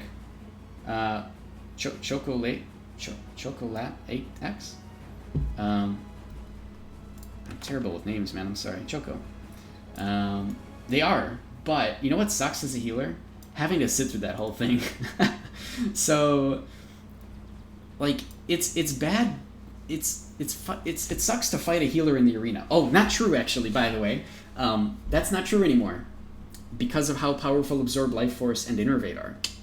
They're pretty ridiculous against healers. But okay, fine. In general, it sucks to queue up as a healer into arena because most likely you're going to sit there for 20 minutes. And nobody wants to do that. But yeah, you can't kill him, so you kind of just have to deal with it, right? Arenas in general are not the focus of this game. And I know a lot of people who have gone into Archeage with the sole purpose of being a 1v1 arena player. And I always warn them every single time, that's not what this game is about, you're going to have a bad time. And usually they last a few months and then they go somewhere else because there are amazing games with great 1v1 gameplay, right? They may not have the same mechanics as Archeage and all the crazy stuff, but they're really good games, right? Like Blade and Soul is a really good arena game, really focused on 3v3, which I like. World of Warcraft is a really good arena game as well. Big focus on like 3v3 and some other arenas and stuff, but that's fine, and it's really good. And they're built for that. There's better gameplay involved in them, right? Because that's kind of what the game was designed from the ground up to be. Well, maybe not well, right? But my point is that there are games that do that better. And Archeage is not designed for that, right? They have arenas to give something for the players to do if you want to, but it's not by any means the perfect system. The fact that you have the best title and PvP buffs behind you, behind a bad system is dumb. It is. And again, I don't like that. I don't like that you have to. But here's the other thing, too. To be perfectly honest, these buffs are pretty good, but they're not, like, make or break, you know? Let's say you didn't have any title at all, okay? And somebody has plus 25 of everything. The truth is, plus 25 of everything is not that crazy, because only 2 of those really matter. Stamina and whatever else you normally go, right? Stamina plus 25 gives you 300 health, which is pretty good, right? The Immortal title also gives critical rate increase. That's pretty good. 3%, that's not bad. But they're also reducing the stats and everything, so the crit rate in general goes down massively because the actual stat values that you gain at a crit rate are actually going to become curved. So it's okay. Resilience plus 300, pretty good, but if you have like 9,000, 10,000 resilience, 300 is a very minor amount. So the truth is that these are really cool titles with a cool name to show off, but they're not like the end-all crazy, oh my god. No, I agree with that too, right? It's a fair point. The crit rate 3% is big even after the crit rate nerf. Totally understand. Yeah, it's true. So I mean, yeah, you can kind of look at it as you will. It's true. I'm not gonna lie, that is a big one. Yeah, to have the immortal title versus everything else. Battle Clipper's really good. It's the fastest boat in the game. So getting that's not too bad. 1500, you can get that maybe, but through, you know, after a few months or something. Turtlecraft, it's mostly used to get the Strata at the moment, but it's a cool ship. I just don't see people using it for anything crazy, right? I feel like the Turtlecraft is better than people realize and just haven't figured it out yet. Like, I really want a Turtlecraft just so that I can smash it into things and just mess around a lot. I really want a Turtlecraft, but I'm never going to get one, because I know that me, being the weird mechanics person that I am, constantly accidentally discovering shit like that box you saw earlier with the illegal program user thing, I know I can turn a Turtlecraft into something useful, but there's no way in hell I'm going to get it, right? So, that's really unfortunate, but yeah. Once you did all your migration, you never did the arena again? I think you can actually just buy that stuff for gold too, right? For the most part. I think, yeah. But I don't know if people sell them anymore, right? Talisman. Yeah, you can still sell them. The plus 10 versions too. Do they actually sell? They probably did earlier, right? But I agree, yeah. Once you're kind of done with the arena, you don't ever have to go back in again, which is another problem. Plus 10 sucks. Wait, is there a better one? No, there's no better one than plus 10 though. No, 10 is the actual top one. It's 5 and 10. There's a plus 5 version and a plus 10 version. Yeah. But I mean, it's okay. It's fine, right? You can get it for gold. But you bring up another problem with the arena too. After you're done with what you need in there, you never have to go back, which is maybe not a problem now that I think about it. Because if you don't like arena gameplay, you never have to deal with it again, right? It could be good. I don't know. It's hard. The arenas are very tough in this game. They do provide things every month, right? Which sucks too. And they actually ripped out the naval arena because people were abusing that one, right? And so, you know, you get the rewards every month for, like, all these different things. The accessory rewards are not that great compared to, like, really high-end gear anyway, so that's okay. It's fine. But, like, the Curious Badges are a lot, right? 500 Curious Badges for Drill Camp 10v10, you know, for the top person. And for the next 20 people, they get at least 300. It's a lot for a month of constantly winning. So you also get those, too, right, for the wins. But, like, once you have everything you want, you'll never go back in. Right? And so those players are never actually queuing up. But the truth is that the arenas are a really good thing for newer players, even though it might suck. Because, like, the 1v1 arenas especially are an amazing place for you to go and just try new builds, and to learn your hotkeys, and to play at a little bit of a more balanced pace, to just try things out and mess around a little bit. You know, I always say that if you're going to play a new build, or you're messing around with hotkeys or whatever, get a friend, you know, go to your faction hall or whatever and just start dueling and try everything you can. Mess around, figure out your timings, go to mobs like these guys and practice all of your combos on mobs, because, you know, it's really, really easy to just farm mobs all day and also practice all of your different buttons and hotkeys. It's a really good way to do it. But the arenas are there too. You know, the arenas are a really good place to also go and just practice and try things out. Who cares about a loss? You know, a loss. It doesn't matter, right? The point is that you're actually learning your gameplay a little bit better and finding out if you even like the gameplay, or maybe you want to switch to something else, right? But, yeah, I guess mostly today all we talked about is the arenas, which probably was a good topic to have at some point, because I feel like it's necessary to discuss. And I'll this whole, what was that? Do I need to get a new camera soon? Seems to be glitching at some point.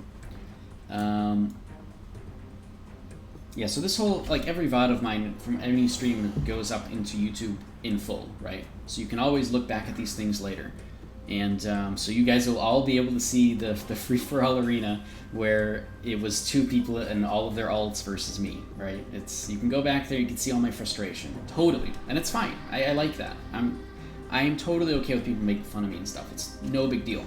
But, like, you know, so some of these topics, you know, they're going to be on the internet now, and that's good, right? Because I feel like they need to be talked about a bit more. It would be nice if they did focus on the arena a bit more to help make it more fun and interesting and whatnot. And in NAEU, to force people to actually go in only at certain times, which makes it much more likely to even find people to play with, right? If literally you logged in and the only arena you could do was the 10v10 arena for like 1 hour or whatever, you know for sure that because like you don't know when the 10v10 arena is going to come up next, everybody's going to be going to that if they want to, right? But man, anytime I suggest stuff to Excel, they always change it. Except for one thing. The one thing that okay, so like you guys are like, I know everybody's like, you suggest things all the time, but nothing ever comes through. Mine don't, all right? I make giant Word documents of stuff, and they are always taken very seriously. Where's the one really good example of mine? Hold on, give me 1 second. I gotta log into the forums here. Because back in 2017, I made a really big topic, which was taken very seriously by Muzzy at the time. Although every CM has really taken my stuff seriously, which I've been very happy about. And somebody replied to a post. Okay, that's fine. That's cool. I'll look at that later. People don't really use the forums right now, unfortunately. But we've kind of like, I don't know, everybody's kind of gone into, you know, using Discord for everything. So I guess I kind of get it. So in 2017, where is this? 2017, I made this thread, okay? And actually, I can just show you guys on the screen, because it's probably easier. No, I screwed up. Oh, man. Ah, damn. This is gonna suck. Alright, no, that's good. We're good. So in 2017, I made this thread, which I have to make larger for you guys, because I play in 4K. And, that's right, Cody. Cody's in the background yelling. Does this work? Do you guys see this? Is all good? So I made this thread in 2017. Right? Actually, yeah, 3 years ago. And it was just a list. So instead of like a huge bulk thing of like everything, or instead of like a bulk thing of one suggestion, I just made this thing of a billion suggestions, okay? And it's a list to make Archeage more watchable and streamable. And I made a huge list of stuff, okay? And I want you guys to look, since then, how much of this was taken seriously and done. Remove rebirth timer, not letting you queue up to enter the arena. That's done, right? It's actually kind of recent, too. But it did eventually get done, right? What was that? Did you guys see that? Oh, you could see Archeage in the background. That's funny. Alright, remove arena limits. Turn bruiser badges back to 15 gold. Enable daily honor limit. Done. That's actually happened. Cross-server arena queues. Actually, it was already in development. But yes. I mean, eventually it was done, right? Because that was really cool. Bring back showing our own skill sets just above the health bar. I still want that, but they didn't do it, unfortunately. Because that's really good for streamers. You know, you can just see what class I am without having to guess based off of my skills. I really wish they do this. Increase the time of 3v3 arena queue before it says no opponent found. They reworked this entirely. Same with this. Remove auto entry to arenas if you don't click accept. Now they actually did that, essentially, right? If you don't click accept, the arena doesn't start, right? Because people would just go in AFK. The problem here was that people would go in AFK, but because you were only limited to arenas like 5 times a day, and that is it, period, unless you had to pay money, because of those two, it sucked, because if you were up against an alt, it was an easy win, and then it's super boring. Like, why would anybody stream that, right? You do your 5 arenas, and then as a streamer, it sucked. So they changed the whole system, which is really nice, and it's a lot better for streamers and everybody to just go in and keep playing, even though you don't get all the rewards. This never really happened. Display amount of gold drop and loot drop in conflict. When you hover over, they didn't do that. Bring back boat arena. I don't know, man. Some crazy stuff happened in 2017, alright? Allow for quick access. Option to hide disabled chats on screen. You can kind of do this, actually. But it's not great. But I do this anyways in a different way, so it's not that big of a deal. Have some way to change or edit the in-game cursor to make it bigger.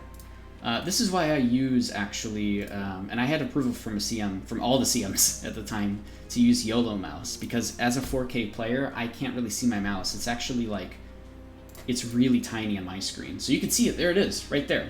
So I asked them for approval to use this thing because, like, it's impossible for me to see my mouse because it's literally 4 times smaller than what you guys have on your screens. But I wanted an option in game for that, and they never did that, unfortunately. Thanks for follow, by the way, Brutsex. Enable 5v5 balanced arena. We have a 10v10 balanced arena now, so that's kind of cool. Allow for queuing into arena with party raid. That ended up happening, right?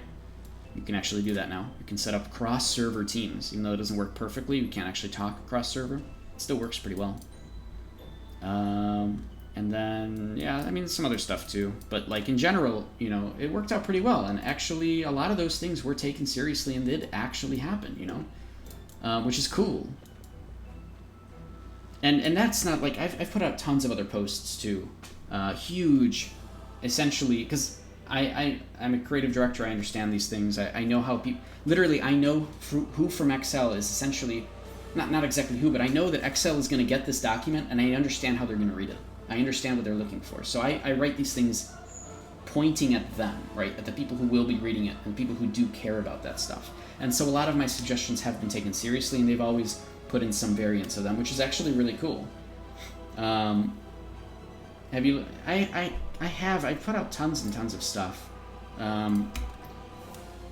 don't have anything... Like, that was probably my only list. Let me read out some other posts that I've made. 4.5 infamy murder point increase reconsidering the solution with. I made a whole other solution for the purpling system, essentially, which unfortunately was never actually done. But it was a really cool idea, and everybody loved it, but... please bring back 5v5s, blah blah blah, okay. Let's see. I originally reported the shadow vortex problem. Oh my god. Can I... Is that... Oh god, the clip is still here. Amazing. Hold on. I can't believe it. Look at this. This used to be... Oh, can you guys see that? No. This used to be a thing. Hold on. Here, full screen. Look at this. What am I saying? To the point where it's just ridiculous, and it's going to be one of the most insane things. Okay, I don't know if that actually made me any faster, though. Do it, me. Come on, hurry up. I noticed what you were doing, but... God, what did you... What? That's still my UI today. See, there you go. This is exactly what's going on. That's Shadow Vortex. And again... Watch this. As much as I... The whole boat just stops. Exactly what's going on. And again, you can see my movement speed is going nuts here, because I'm literally going fast in both directions. Oh, man. Yeah, that was the thing at one point. I reported that. That got fixed really fast, actually, which is really crazy. I like looking at old stuff, too, honestly. Cross-server arenas reset wide cam back to action cam. That did actually get fixed. Where are my good ones? Where are my really good ones? Where are the ones that got accepted, actually, is the better question. Lots of complaints.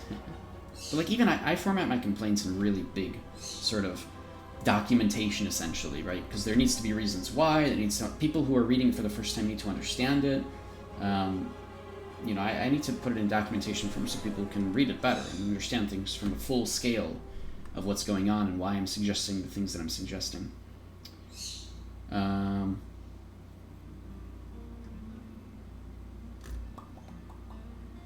think it was here. Let's see.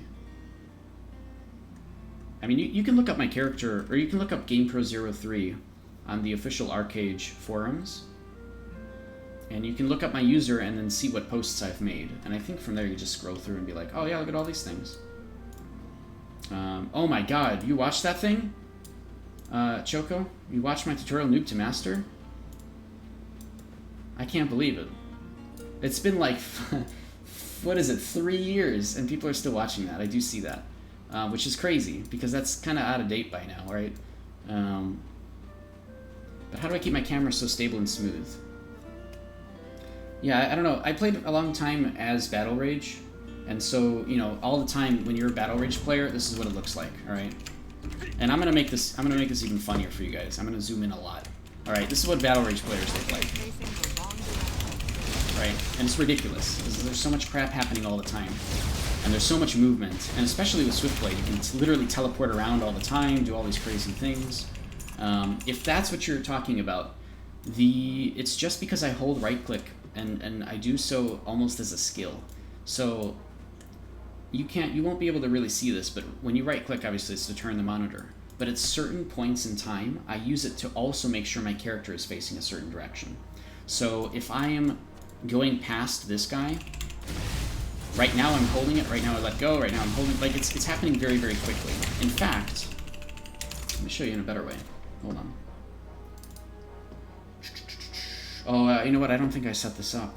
Ooh. Oh, you guys could see it. I did set it up. Look, my mouse is on the screen. I can't believe it.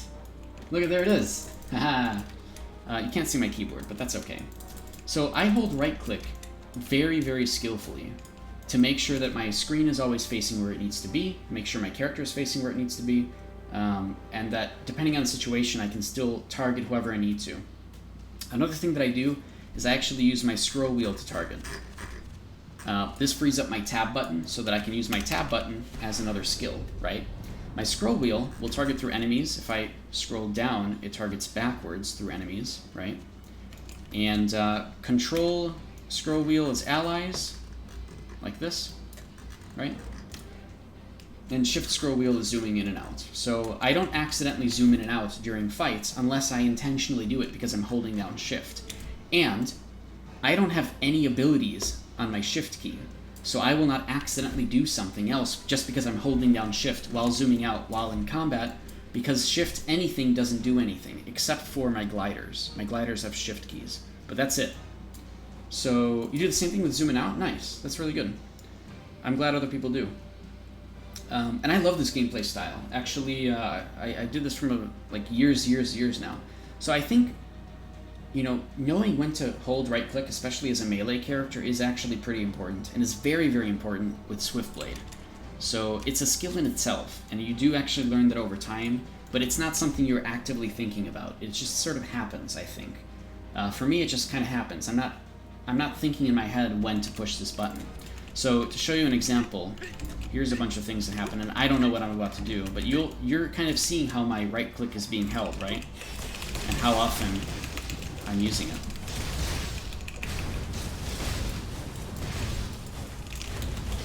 Right?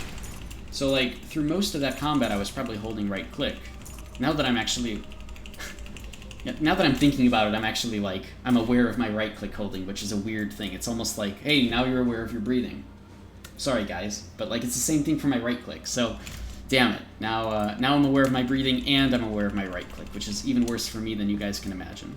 So, but my point is that, like, it's almost kind of second nature, right? Like, it's just, it happens in the background. You should do a short video on key bindings. I did. It is on my YouTube channel, but it is as a highlight. So, I went over a little bit. It's just a highlight on my YouTube channel. It goes over my key bindings and some suggestions for other people about organization. Do I actually have an emote for it? Hold on. Commands. No, I don't. I do not. Do I have a YouTube one? I don't even have a YouTube one? Professional, right? Okay, there's all my links. Or my YouTube page is there. But on my YouTube page, yeah, there's a... you saw, because you saw the other video, right? There's a highlight. I have a lot of highlights. All the highlights are taken from streams and just kind of cut out and put there. The thing is, I'm not really a YouTuber. I don't do streaming as like a job or anything. I have a day job. I'm very happy with it. You know, I'm a developer. I do other things. I have side projects and video games that I work with and all sorts of stuff. So streaming for me is purely a hobby. I do it for you guys because I like talking to you all because you guys are awesome. And, you know, I like helping people out and answering questions. And I like Archeage, so I do it for this game, right? So... I don't try to spend too much time on like editing and YouTube stuff or whatever. I record things during streams, I cut them out, I throw them on YouTube, and maybe it helps somebody, right? All of those highlights are usually tagged massively, so if you went into YouTube and typed Archeage hotkeys, hopefully one of those first ones that come up would be mine, but, you know, I also don't really do that much, so it probably, you know, whatever YouTube algorithms exist around it probably don't show mine, right? They'll probably show other people's first. But, yeah, there's a lot of stuff up there, and, like, you know, my Reddit posts as well, I've got tons and tons of Reddit posts that you can look at under my profile, and they kind of go over different mechanics and things that are previously undiscovered. For example, how loot drop rate works. Me and my friends tested. We know for sure how it worked. We made a post about it, right? It shows exactly what's going on, how stuff is calculated, and then also how you can retest it yourself in case you want to see the numbers for yourself, and so you can see and test, and prove it, right? Or disprove it, because I'm perfectly fine with that. If somebody said, oh, you know what? You're actually wrong. I hope somebody does that, because that means everybody gets to learn a little bit more, right?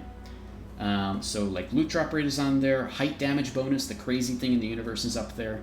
How the enhance system works, literally this new enhance system and the numbers and values that it gives you is super, super, super, super, super low, and I do not suggest you get into this at all. It's super end game. The old system, by the way, is gone, and I wrote that in there too. The old 15% extra damage from slashing on leather, and same thing for like plate or whatever, that's gone, entirely abolished with the new, in replacement for the new system. So I've been asking them constantly to remove this, this phrase from this buff, because it's just not there anymore. It doesn't mean anything. It's not real. In reality, from somebody who has slashing level 0, at the worst, it's 5% extra damage boost now. But that's it. You read the damage fall off one? That's exactly it. Yep, that was me too. Yeah, that was a big one, I think, for a ton of people. And probably even bigger than the height damage bonus one, even though I still think height damage bonus is like the craziest thing. But yeah, that was all me. So, like, I like doing this kind of stuff, right? This is fun and entertaining to me, personally. Like, whether or not it helps anybody else, I don't care. But it is very fun to me, and it's good to see that the community does enjoy this kind of stuff as well. My whole motivation here is to encourage other people to ask questions and to do this kind of stuff themselves, because, like, literally, as any Korean, if you've ever played Korean games before, they hide everything. They try to make sure that everything is a secret, because in this game, knowledge is power, right? The more you know, and the more other people don't know, gives you power. Unfortunately, Archeage is slowly bleeding out players, and a lot of the times it's because players are either running into all the toxicity, which, sucks, but is also managed by the fact that most players just don't know things, right? It's like you'd rather complain and argue about stuff than actually try to solve issues and figure out what happened. So hopefully by delivering information to people and by, having people be a little bit more educated about different things, the game is significantly more fun. And I'll give you one good example of that before we move on to other stuff. Which beats... I know, I wish BTS would be open more often too. Well, hold on, let me... So, one example of that, okay? If you combine together damage fall off, okay? Height damage bonus, and there's one other thread that I put out too. I don't know. Anyways, if you combine those together and think about both of them, so height damage bonus and damage fall off in AoE, okay? You start understanding that positioning... Oh, and also the target prioritization as well. So when people load into your screen, those people are prioritized first. I think I wrote that in damage fall off. So if you take all of this stuff and consider it together, you start to understand that positioning is the most important thing in this game. Okay, archers, mages, you want to be at higher positions, but you also want to be targeting people who are not literally clumped with all their friends. You want to be singling people out. Your position yourself, where you are even before the battle starts, sometimes does matter and gives you a little bit of an edge. If you're just literally half a millisecond before somebody else, or behind your group or something, and you load in slightly later, it's okay. What's up? Okay, alright. How's Cody doing in the other room? He's fine? Okay, good.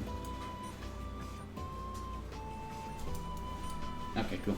So there's positioning is a really big deal in this game that I think I don't think people understand. And hopefully with all these posts and with all these mechanics, people start to realize, you know what, I gotta be more aware of where I am in combat. Where I am during combat and even before combat, right? Because it's really cool. I like that. As a melee player, I think a lot about positioning and where I am in combat and where I should be and what I should be doing. I use Dusk Shroud very professionally so that I can literally time exactly what I'm doing and when. In fact, what I just did there is I teleported twice, both times being invisible. Coming out of a Dusk Shroud. So I like to juke people all the time. I'll put a Dusk Shroud here, and right when they're running over to me, I'll teleport behind them because they still think I'm in the Dusk Shroud. Yeah, it's pretty good. I love that gameplay. I love the style of gameplay with that positioning. It's really fun. And hopefully other people start to appreciate that a bit more. Yeah, so Milton, you also like to test stuff? You wish PTS would be open more often? Because it's too expensive to test on live. Correct. In fact, the only reason why most of those things, not the loot drop rate, but for like almost everything else, the only reason, and not height damage, but the only reason why we were able to test so many things was because of the PTS, was because we were actually allowed to get that stuff and test it ourselves. There's a big reason why Korea's not figured out this stuff by themselves. It's because they don't have a chance to. They don't have a PTS. They've had one PTS maybe like twice or something in history, just to test certain things. But in general, they weren't given everything in the universe, right? So this is a huge luxury that NAEU have through Tryon and Gamigo that no other region has, that allows us to test anything for short periods of time. And so, I don't know, I streamed a couple days ago, somebody said the PTS is going to come up again for this next patch in a couple weeks. So, I don't know, we'll have access to it for a little bit longer. But I agree, in general, first of all, this game is not meant to be PTS tested by players because of, you know, it's revealing all the secrets of the game, right? And secondly, I don't know how XL thinks about, like, do you think XL probably knows that I put all that stuff on Reddit and are probably like, shit, man, they're figuring it out. Like, that's what I think, right? Because it's all secrets that have been hidden for years and are, you know, discovered by a player base, which is awesome, you know, but like, I don't know if they ever intended us to know these things. So, I don't know. It's cool. I really like this stuff. If you like the, if you like testing stuff, if you like this sort of thing, if you ask questions and you do this stuff yourself, join with the Archeage Research and Development Discord. That's my Discord that I host. I don't have a GamePro03 Discord. I just have an Archeage Research and Development Discord. There's a link to it above because I just put up my links, but I'll put it again there. Is that a proper link? Let me check, make sure that works. I think that's a different one.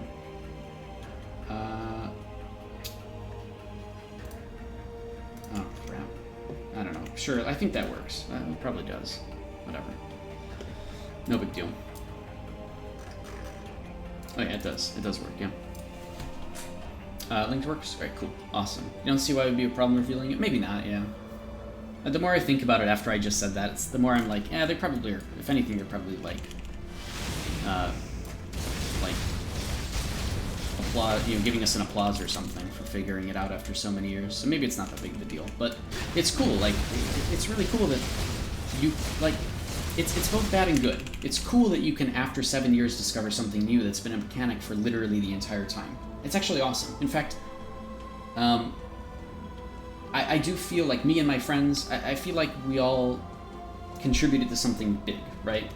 After 7 years, we really brought something to the table that's amazing and awesome, which is kind of cool with a height damage bonus thing.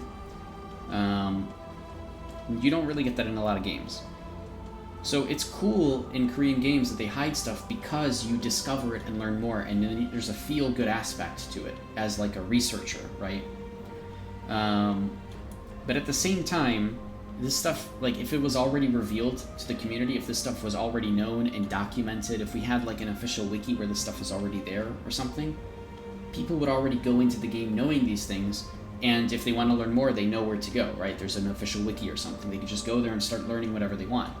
And that would be awesome too, because then the gameplay becomes more fun, fast, because you know, from an early gameplay standard, you are already aware of your positioning and you're thinking about everything as you're starting to play the game.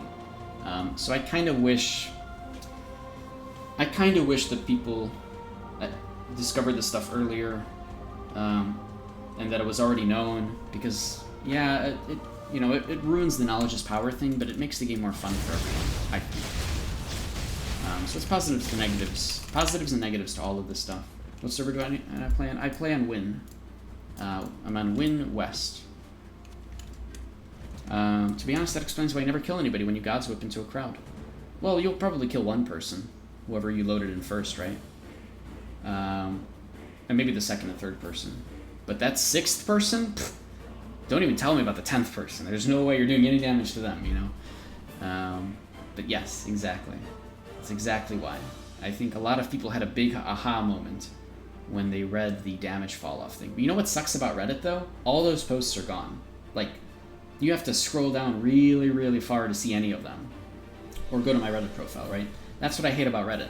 We need this official wiki back. This thing, this literal button here that brings up the official wiki. Except it's broken now and doesn't work. If that was back, I would fill it with all this crap. And everybody would, and tons of people would. I think all of the community ambassadors, who are all literally volunteers for this game, would also go and just start throwing stuff onto there, right? Like, I've been begging them for an official wiki for months and months to bring it back.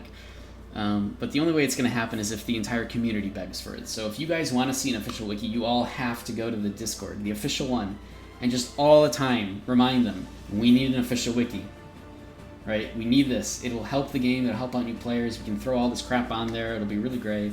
I've been doing it myself. I get other people to do it too. But like, if there's no demand for it, they're not gonna spend their time on it. But it really doesn't take that much effort for them to do it. It's not even my words. It's one of them who said that actually it's not too bad. It's just they just don't have the you know they don't have the resources for that right now. Like, they can't have somebody dedicated to it when there's so many other things they're trying to get for us, right? Which I get. Totally understand that.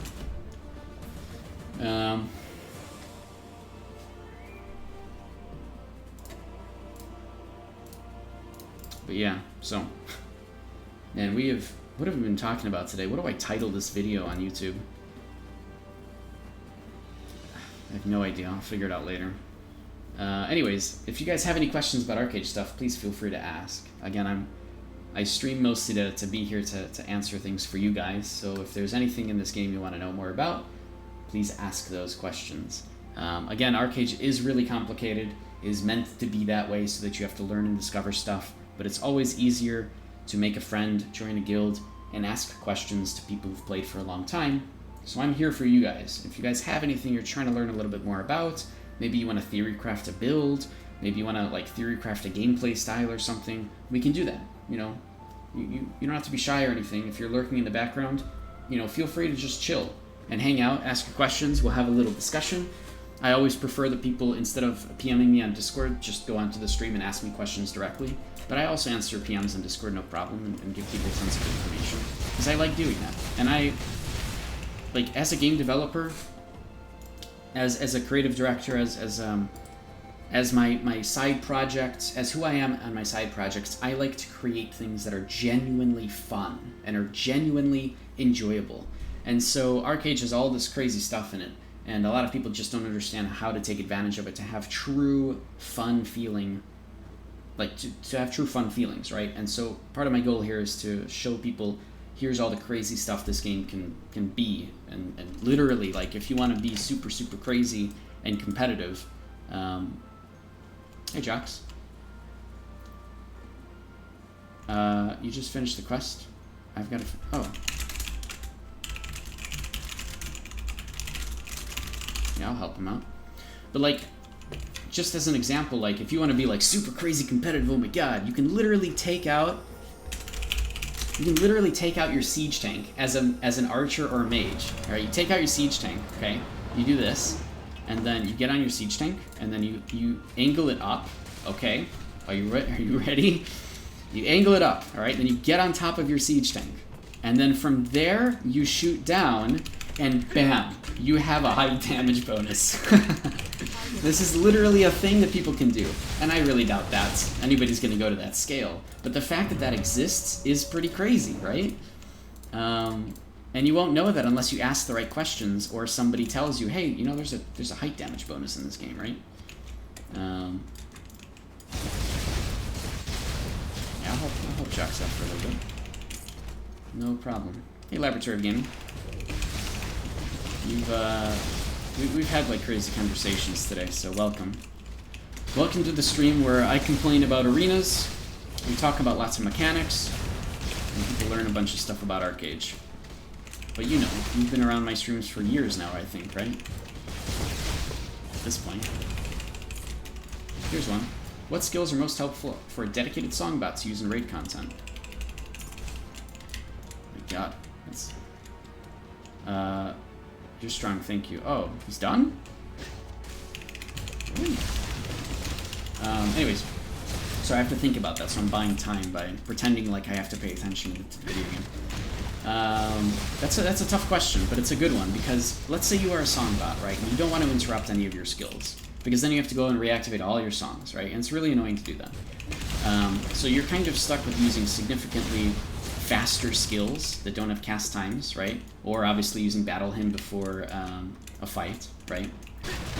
But, yeah, so exactly, from kind of what Gen Dragon is hinting at, from purely within Songcraft, there's a lot of things you can do that help, that don't interrupt songs, right? I think overall the stream is pretty good, Laboratory. We went over tons of things and complained about stuff too. It's great. Everybody loves when I complain about things. But yeah, so back to this. So there are things you could do without interrupting your songs, right? There are also things you can do that are extremely helpful that you kind of have to interrupt your songs for. So I think you can play Songbot however you want, right? And by the way, for anybody that is just in the background, you can play Songbot with any gear, okay? You can literally provide massive bonuses to your entire raid, well, to at least 20 people, maximum target limits and such. You can provide bonuses for so many people without having to risk, like, being in the front lines. You do it from the back lines while you're learning the game and getting better at everything. It's a really good thing to do when you're just getting gear, right? But you can play Songbot with a ton of different things that allow you to help your team. So, like, yeah, Songcraft is going to take a little bit to learn for sure. There's a lot to Songcraft that you have to think about, kind of, right? But here's an example. So, like, a lot of people with Songbots, what they'll do is they will take Songcraft, they will take maybe Vitalism if they want to be a little bit more healing or something, and maybe they'll take Shadowplay, right? Is Confessor... Confessor can be played as a Songbot, but probably not, right? Probably not so much. What's a better Songbot? Defense? Because you want to stay alive? Caretaker. Yeah? I think Caretaker's a pretty good one.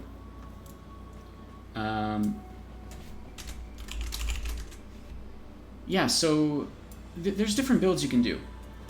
So, in my personal suggestions, Aramancy, okay, that works too, yeah, Aramancy, keep yourself alive, give yourself ways to get out of a fight, etc. That's good. So Cleric, yeah. If you are a club player, this makes sense, right? If you want to be totally different, I will give you some other suggestions, because I like other gameplay styles, crazy ones. So I played... So pretty much, like, there's really good ways to help buff your team with Songcraft. Totally awesome. There are also really good ways to buff your team with Auramancy that you don't think about. One of them is Health Lift, which unfortunately is just really underutilized for some reason. Probably because people don't really play with Auramancy as much, and the people that do aren't taking this. But Health Lift is extremely useful to keeping people alive, right? Mist Thwart, also very good. Yes, but only for like burst damage things, but it helps, right? Like the fact that you can take it is nice, right? It's cool. But Meditate is kind of crazy. But Meditate only makes value happen when you have really high skill cooldowns. So Meditate, if you read it, says decreases Auramancy skill cooldowns by 15%. Okay. That's assuming that you get the full channel off. So when the full channel comes off, your Auramancy skill cooldowns get reduced by 15%. Except, that's not right. It actually does it for all of your skills, period. All of your skills across every skill set, their cooldowns get reduced by 15%. So while Meditate and Thwart with the passives is really nice to get Health Lift to happen more often, you know what else is really good? Witchcraft. Because Witchcraft has some really powerful CC. Stillness, Banshee's Wail, Bubble Trap is insane. Innervate is like one of the most powerful skills in the game now because it reduces somebody's health effectiveness by 90%. Purge is okay. You can teleport around with Mirror Warp. But my point is that all of these have extremely high cooldowns, which can be reduced by Meditate. So, generally, if you want to help benefit and also learn the game from a more offensive perspective, may I present to you the Enchantrix, which is a pretty cool way to play while buffing people in your off time, crowd controlling people in your main skills, throwing out all your stuff, right? And then learning the game from the back lines in a pretty safe location. That's what you've been running. Great, you're good. Don't worry about it. You're already playing whatever. You're good. But for anybody else who's listening in the background, maybe looking for some ideas and lurking, hopefully this helps you a little bit. Gives you some more ideas for things to play. Personally, I really enjoyed playing Eidolon. It was really fun for me. I loved Eidolon. It's so much fun. And the reason for that was because I get to do the cool, crazy witchcraft armaments combos, but I also get to help my team out because Free Runner is really good.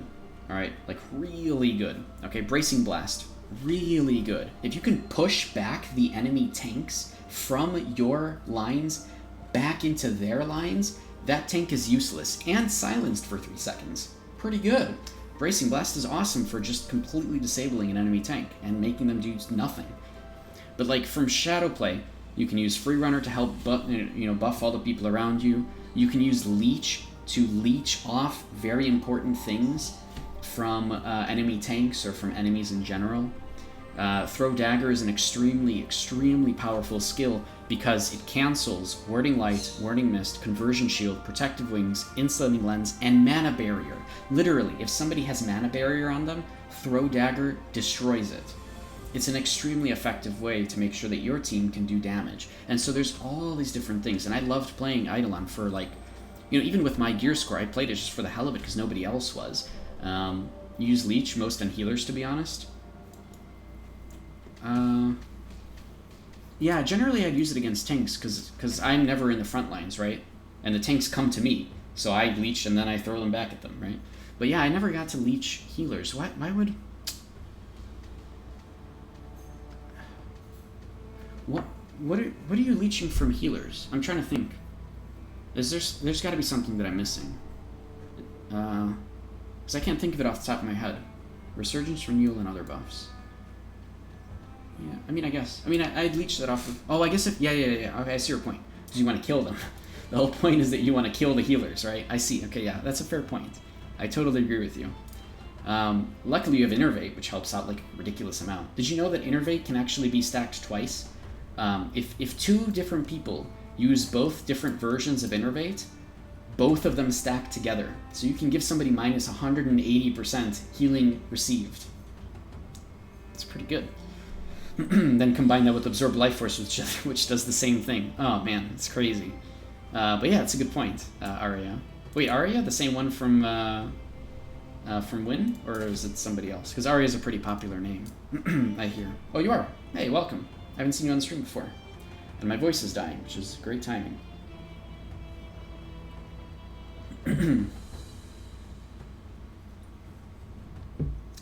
All right.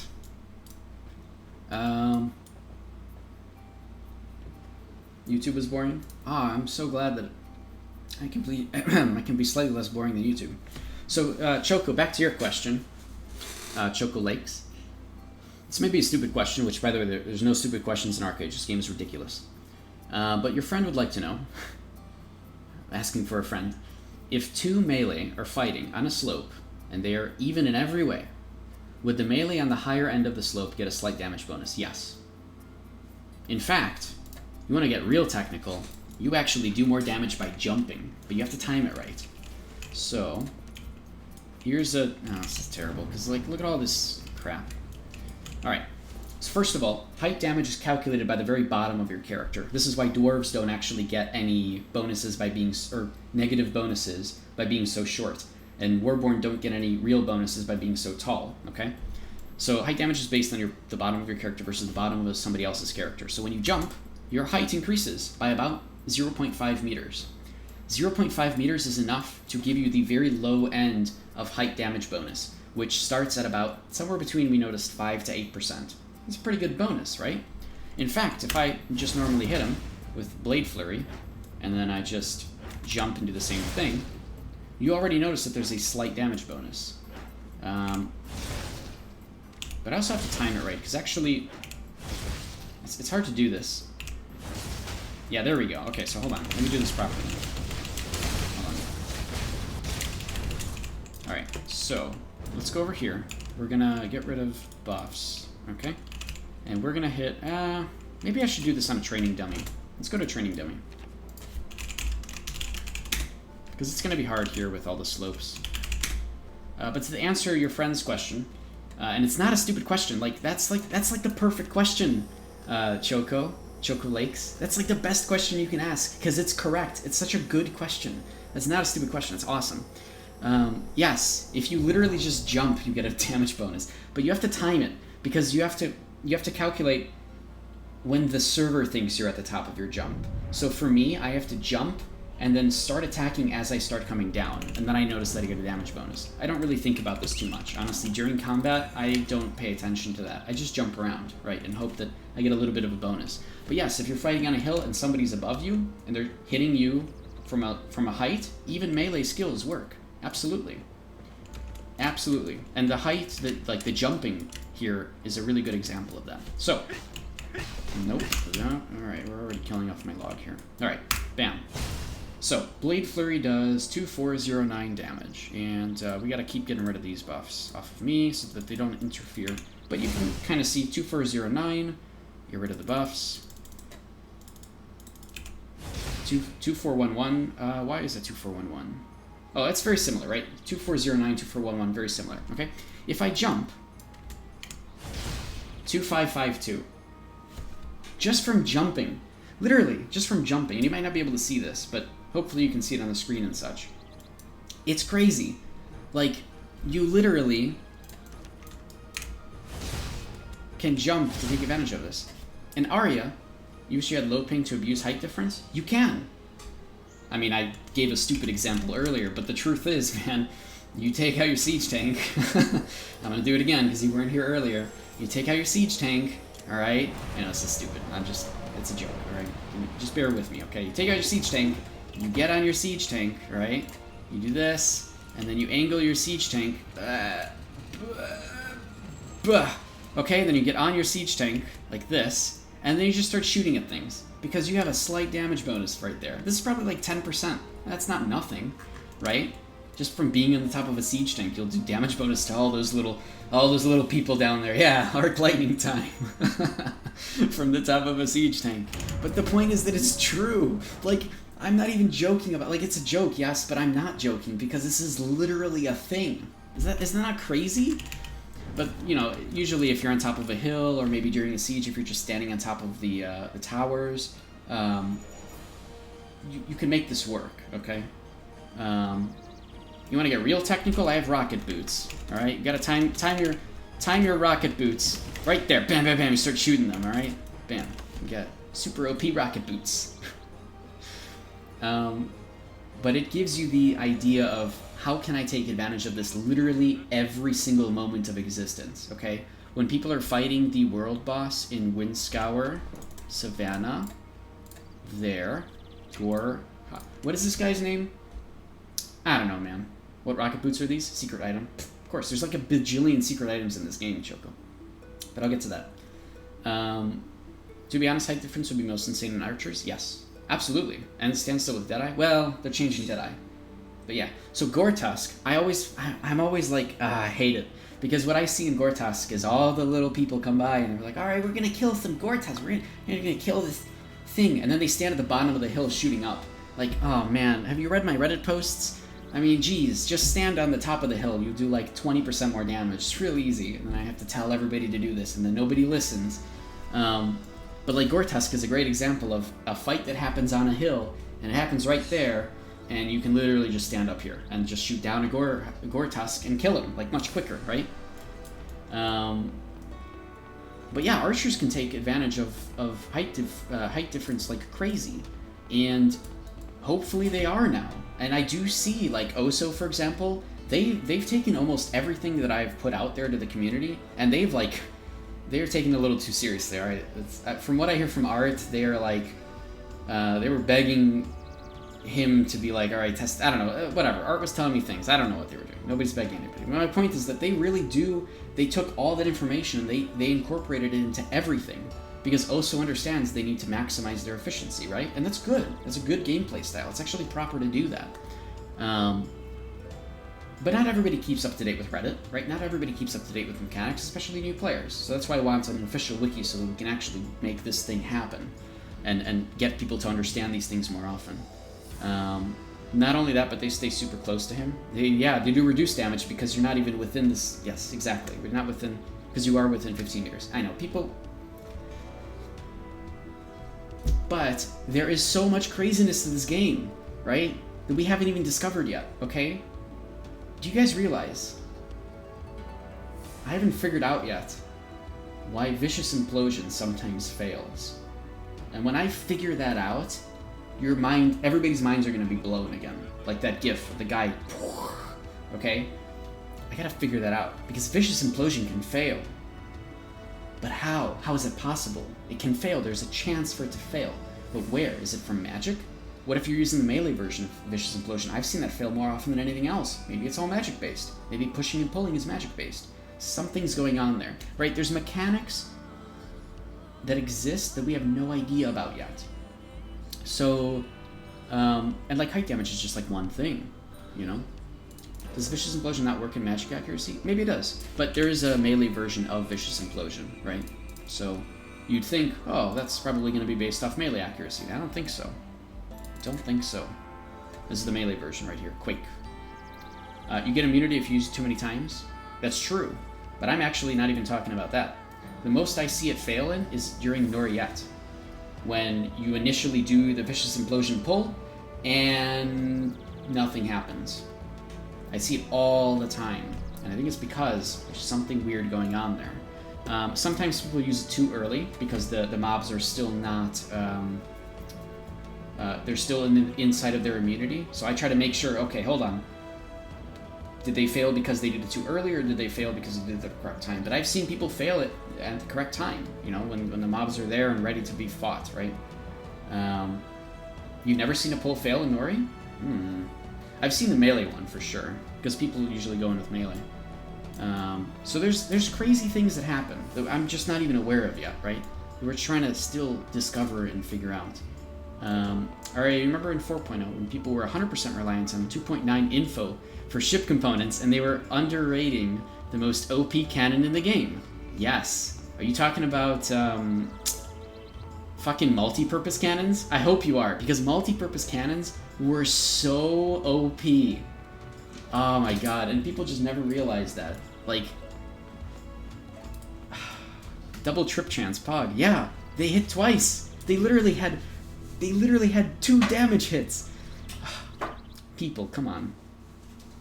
Yeah, I knew about that. I didn't really put anything out to the public back then. In fact, I think around 4.0 I wasn't that active in terms of like publicly talking about things. In fact, I probably still back then in 4.0 kept my build a secret for like all of my my cold-blooded set and my dark crawler set, because back then I used dungeon gear from level 31 gear. I used it for 5 years, okay, because it just gave extra crit damage and I was a super glass cannon, and it's all I cared about, and I did really, really well. And then eventually I was like, alright, let's tell people all this stuff, and it's more fun when people know the game, right? So yeah, people don't know things, and it's okay to not know things, but it's not okay to not ask questions. You should be asking questions and trying to figure out what happened. You know, set up combat logs for yourself and understand what happened in the gameplay, right? If you need to remove yourself out of combat because something weird happened, and you just need to go back to your combat log and see, do it. Because if you'll learn more, then that's better for your entire future Archeage career, right? Whatever. You lost like 20% siege damage, but you gained ranged attack and an extra trip chance. It was insane. If you could slam people, if you can slam the people on the deck, it was disgusting. Remember the friends at the time were testing the fuck out of it. Yeah, I was too. And I never really made a big boat or anything for myself, but I let my friends know, hey, you know, this is kind of crazy. And yeah, exactly. I did the exact same thing, because it was very strange. It was very strange that nobody was using it, because it's a multi-purpose cannon, dude. How good can it be, right? Well, let me tell you. Yeah, it's gone now. It's not in the game anymore. That is There's no fun, cool things with that. But you know what there is fun, cool things with? Rocket boots. And, like, there's so many things in this game that you can just, like, add on to your list of utilities, okay? I use pets and mounts as utilities, alright? If I'm in a frickin' PvP battle, I will take out my bird, and I will lasso someone to me, and then I will use Razorbeak's Curse to give them 30% extra received damage. It's pretty good. Right, these are oh, hello. Oh my gosh, it's a person. Wow, I didn't know people came here. Is this a questline thing for elves? I never did the elf questline. Alright. The old multipurpose, you choose the ranged shot or the siege shot? Really? I don't remember that. That's really old. Oh man. I don't remember that at all. Was that really a thing? Damn. Okay. Alright, that's fair. I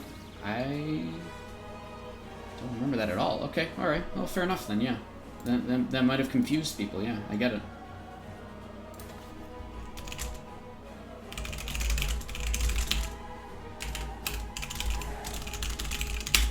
Alright. So yes, okay. So, yeah, rocket shoes are available on Unchained. There is an extremely abysmally small chance to get them from the crates on Freeditch.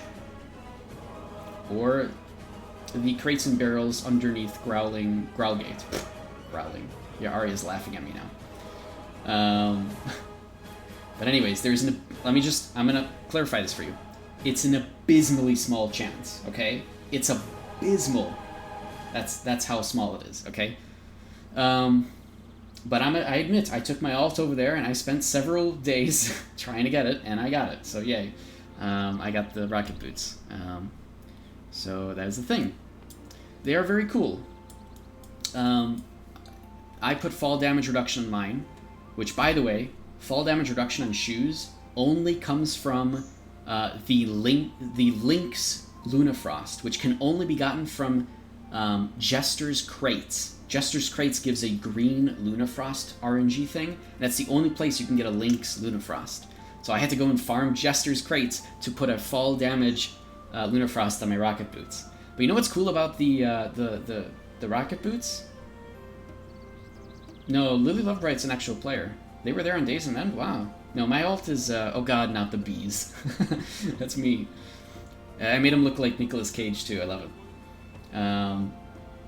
So the rocket boots are really cool. You know what's cool about them? If you fall from a really, really high height, let's say you fall from the craziest height in the universe, Thunderwing Titan, okay? You're on the very top of Reedwind, and you fall, and you're like, oh no, I pushed the wrong button. You know what you could do? The rocket boots, for whatever reason, if you fall a certain distance, they will take you up to pretty much where you fell from. So you just use the rocket boots near the bottom of your jump or whatever, and it'll take you all the way back up to Thunderwing Titan. It's ridiculous. But I usually use them to get on top of boats, actually. So if I'm trying to get on my own boat, instead of having to deal with the ladder or to swim around to the backside, if I use the rocket boots properly, I can get actually on top of our own boats. I don't want to switch my rocket boots into, like, when I'm going onto an enemy boat, because A, I have Tiger Strike, and it's pretty crazy, right? Tiger Strike's pretty good. I'm just going to say, it's very easy to get on a boat with it. But B, I don't want to be wearing these shoes, dude. Have you seen my Mythic shoes? I'd rather be wearing those when I'm going onto a boat into an aggressive setting. So I try to use my rocket boots sparingly in certain times. They are really good, but please keep in mind, it's an abysmally small chance to get them, okay? Like, and it requires labor too, because every box you break is one labor. And it's just going to keep ticking away. One labor, one labor, one labor. And before you know it, you've broken 8,000 boxes, and you still don't have them, right? It's abysmally small. But yeah, that's I sent my alt there, so yeah. My alt labor, I don't care. I just didn't get taxes that week to sell. Hey, what's up, guy? What's happening? Are you just chilling? Alright, see you later. Bye. There he goes. This man is going to become Aranor Hero someday, Visgoth. Alright, take notes. He's level 10 now. He started here at level 9 when he walked up to this guy and he talked to the Eacald guard. Aranor Hero. You farmed the flippers in 2 days? Oh, nice. Great, congrats. I still need those, actually. Can you show what boots do? This. That. Very simple. Like the simplest thing in the universe. They just take you up. But there's like side things. Oh, hey, Kyo. Actually, it's good to see you around. There's like side things that it can do too. Like it can take you back up all the way, you know, almost your entire fall height if you fell from a really, really crazy height. Crafted fins are better. Changed my mind. Why? Because of the gems? Maybe. Isn't there an actual maximum swim speed? And if you reach the maximum swim speed, the only way to get higher swim speed than that is by gems, actually. So, yeah, crafted fins can be better, but you probably have to be using both Seasong earrings that increase swim speed to do it. You have to, I think you have to literally be at the cap. And you know what's a really good way to get to the cap, by the way? Nobody knows this one. I don't know why, but underwater breathing device. Did you know that underwater breathing devices increase your swim speed? And I don't mean just like a little bit, all right? The first one is 5%, but the last one is 30. The last Typhoon underwater breathing device is a 30% swim speed increase, all right? And it works for a pretty long time. Of course, it's kind of expensive, but my point is that, like, that's a thing, right? And if you use that, you pretty much don't even need swim fins at all, because you'll already probably be pretty close to the maximum swim speed amount.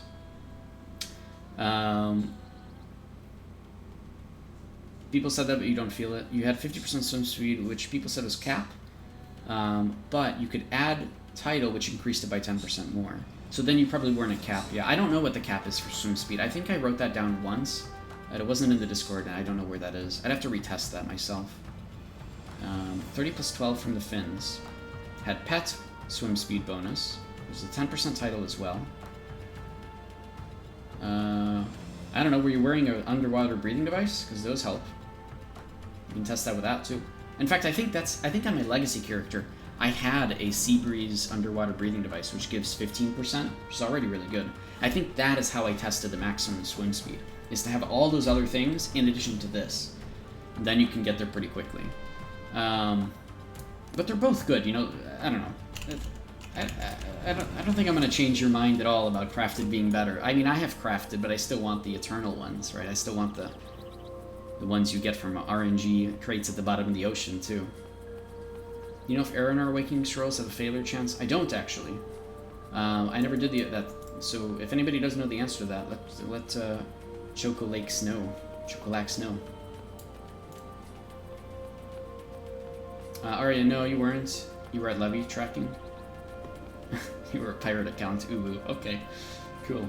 Well, yeah, try it. It's probably worth you getting an underwater breathing device then. Even just a basic one is pretty good. They can fail if you remember correctly. I heard that too, but I don't know what like the percents are or anything, so I don't want to say anything. Oh, you know who knows? Oh, they're not even online. Jeez, Holly Wayne, come on. Or Holy Wayne, the only time I need you right now in PM. He's a really good guy. I just suddenly have a question for him, and the one time he's not online. Damn. Oh well.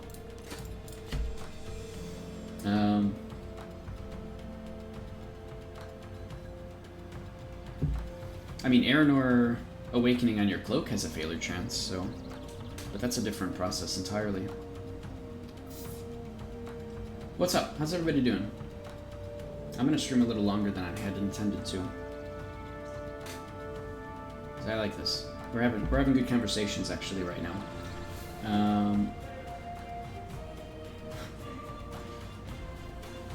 Do you guys have any other questions? Anything else going on? What's happening? Do you guys have any questions about Archeage stuff, mechanics, etc.?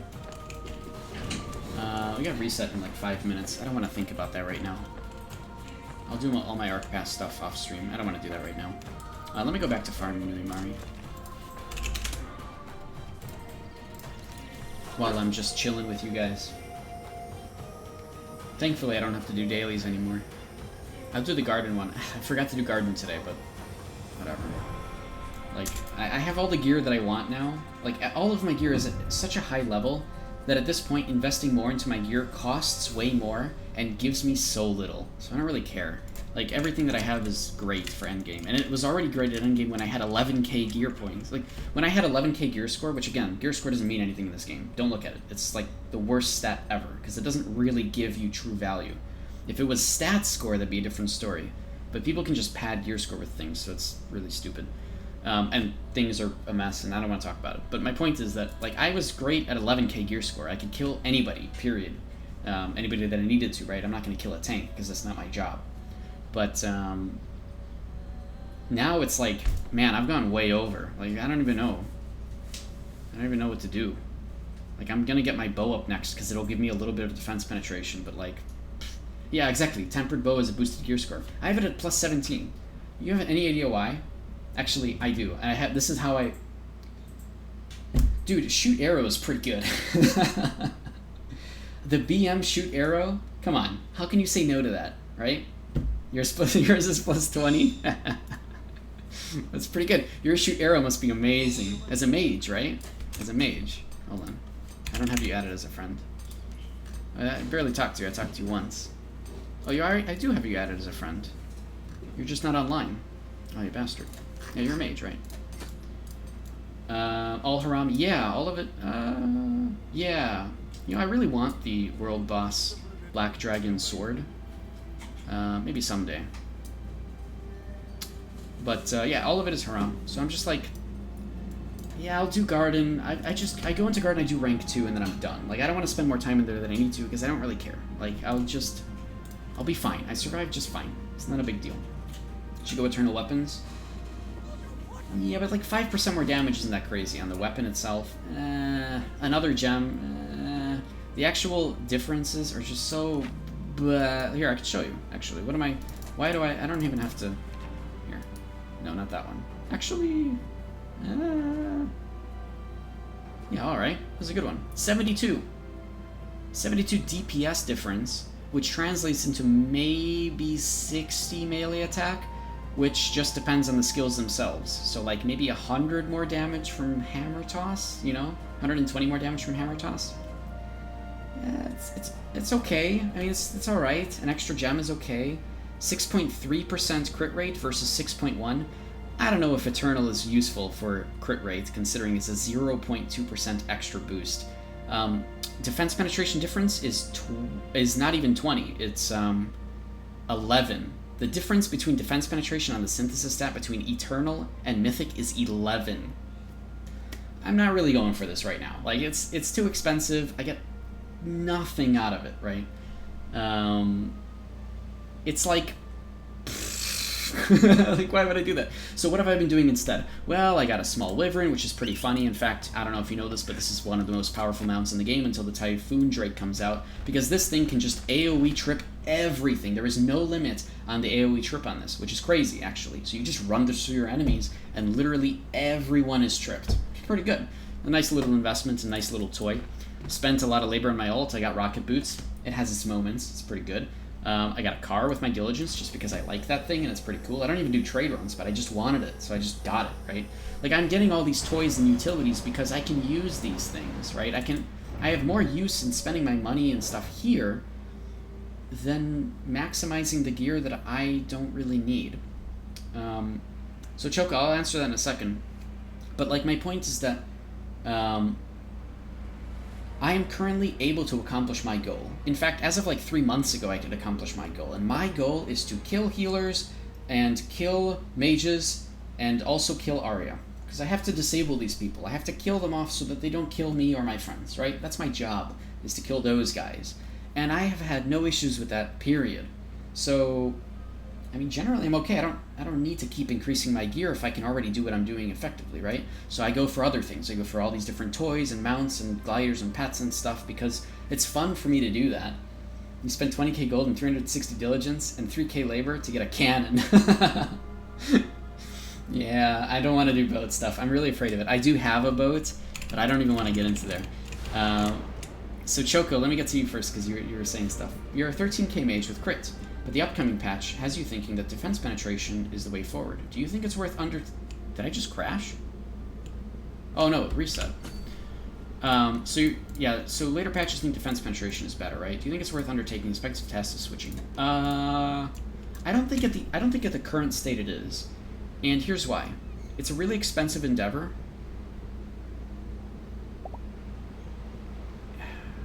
And there's going to be gems later on that let you change them, so maybe then you can. But, like, crit damage is still good. Yes, defense penetration is really good. It is slightly better at the super endgame values compared to the super endgame values of crit damage. It is, in PvP, okay? In PvE, crit damage should still be better, right? In general, crit damage is actually really good in PvE. So you still get the benefits of that, right? I don't think you can make a wrong choice. You want to drop crit damage and, and do defense pen after that? PvE crit is king, yeah. Oh, you want crit damage and defense penetration drop. Wait, hold on. You'll want crit damage and defense penetration. Drop crit chance. Well, I need slightly more context for text. You might want to rephrase that a little bit, because I'm a little bit confused on that. Look, I don't think you have to overthink this, honestly. I think if you've gone one route fully, you're good. For now. It'll be okay. And later on, there will be gems that come out that you can use to change your current socketed gems into other ones. That's what Korea just got a few months ago, so we'll probably get it at some point. I think, yes, you may be not doing your perfect, amazing stuff in PvP. You may be slightly worse, but that's okay. You know, in the short term, but in the long term, it's fine. Right? It's not that big deal. You don't want damage / pen, you want rate / pen? Yes, correct. Yeah, crit rate is still extremely important for defense penetration builds for sure. So really all you're swapping out is crit damage and, for defense penetration instead. Resilience changes though? No, they did. I thought they're curving. I don't think they did it yet, Brutex and Arya, but from what I understand, XL wants to curve resilience so that it also is a curve instead of a linear thing like it is right now. So you may watch out for that, yes. Theoretically, that would make crit damage better, right? And crit rate better. But from what I hear... Oh, it isn't clear right now? Ah, okay. I haven't seen that then. I don't know what the actual values are. Yeah, so they may have curved that area, which makes... There's some considerations for actually... Yeah, it should make crit better. Unless they curved it in a way where it doesn't. I don't know. I don't know what the curve is. It's really hard to... Yeah, off to the Korean patch notes I go. Yeah, let me know if you find something. I'm curious about that. What exactly the values are, if they say. But, there's so much conversation about this, Chocolax, that, like, you can't go wrong either way. Like, everybody asks this question, you know? But if you've already gone fully into one, just stick with it, right? Don't worry about it too much. Don't get stressed over this stuff. Don't get stressed over this stuff, all right? You're going to be okay. It's going to be fine. If you need more damage, there's other ways to get that damage right now. Sometimes it's just knowing your combos better. Sometimes it's playing a different build, honestly. And then, focusing on builds for certain scenarios sometimes is actually better. I wanted to show you guys my boat. This is my boat, guys. I don't want to work in this at all, period. I don't even know what I want to do with my boats, but I have one because utility, right? What the hell? Maybe I'll need it someday. So here's my boat. You guys like it? It's a speedboat. It's my boat. It's got the bone crawl figurehead, the one that makes you go faster for a short period of time. Oh, nice. You have the YouTube video. I'm going to look at this later, then. If you guys want to go through this quickly and let me know. What's up, guys? Oh, my God. Oh, okay. Bellamy went through it. I see. So maybe he notes... Oh, wait. You don't even need that. You could just go to D-Payne's list, actually. Let's see. Don't even need a video.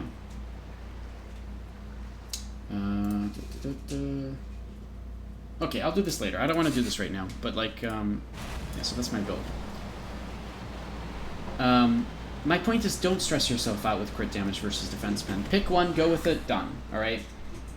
If you need more damage, you'll find ways to do it, okay?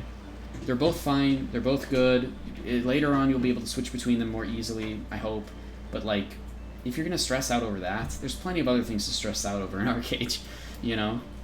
I wouldn't worry. As long as you really go fully into something, it should be okay. I think, personally. I just don't like stressing over things I don't have to personally, so maybe that's my thing. So Freck Awesome, you're saying, yeah, you're almost 16k, just kind of don't want to work on gear anymore. The DPS drop-off versus the gold is meh. Sorry, the DPS benefits versus the cost is meh. You got both parts to blow up instead. Yes, exactly. And you have an Enowin, so you probably do have a whole bunch of stuff, Freck Awesome, that's right. Exactly, you got a lot of things to invest your gold into. I totally agree. Yeah, like right now I can work on my build because I'm done with everything else, right? And I don't really care. Which is cool. It feels good to not have to do dailies. It feels good to be at the end game and be like, I can do whatever I want. This is great. It's awesome. Got a new car stuff coming? Yeah, that's right. Oh, that's true. I should save up for that. Yeah. You know what's really awesome? Okay, everybody laughed at me because I didn't get a skateboard on week 2. Okay, I got this thing. And everybody's like, haha, you got that. That thing sucks. It's not as good as a skateboard. Okay, listen, all right? This little dinky cart, okay, has been the most crazy thing in the universe, all right? First of all, it plays music that's, like, unique and awesome, okay? That's it. Thank you for attending my TED Talk. But secondly, if it dies, it's only 5 sand to repair it, okay? You know how many people have stood on that thing during Red Dragon so that I would help people out just driving around? Okay, so this one's great for that, okay? And now, the Timbercook V1, as of that patch, will be able to have a cannon on it. So everybody who laughed at me week 2 for getting this thing is going to be like, oh, wow, man, I really wish I got that when everything was really cheap. Oh, man. So what they did is they removed crit rate from the main stat, and they increased the crit damage hard cap from 300% to 350. Ah, that's what you guys are talking about. Yes. So I think in addition to all that, XL did, during a video, say that they're exploring options to curve off resilience, but I don't think they've done that yet. But yes, it's true. They are removing crit rate, or reducing crit rate from the main stats like strength, agility, intelligence, and spirit, and instead they're curving them and making them much lower. They're doing a bunch of things to stats. But yeah, and then yes, they increased the hard cap from 200% to 350, yep. They removed this harsh, they only nerfed it like 15%. That's a big amount though, for most people, yeah. They did what to crit rate? Yeah, they reduced it. So it's, hopefully that makes this game more, the time to kill increases, I hope. Because time to kill right now is so insanely low. With the changes coming to all of the stats and stuff, I really hope the time to kill goes up. Personally, I like higher time to kill games, but I know Archeage doesn't always feel that way. Yeah, all of your evasion goes poof. Yeah, well, yeah, I guess that's true, so maybe time to kill goes down again. It's like, buff one thing, nerf one thing, it's all the same, right? It evens out. So maybe, yeah, it's true. That means that means melees and ranged now in PvP will actually, like, feel useful. You know, a melee in raid versus raid will actually, I'm just gonna, hold on. Sorry, I had to, no, you broke it, damn it. Ugh. I wanted to do the thing. Alright, sorry. Yeah, so that means a melee and ranged in raid versus raid will actually be able to do things now, right? And feel like when they use charged bolt, it will actually hit the target, right? And so it's gonna feel different for sure, definitely. Yeah. So there's the table that Arya linked, right?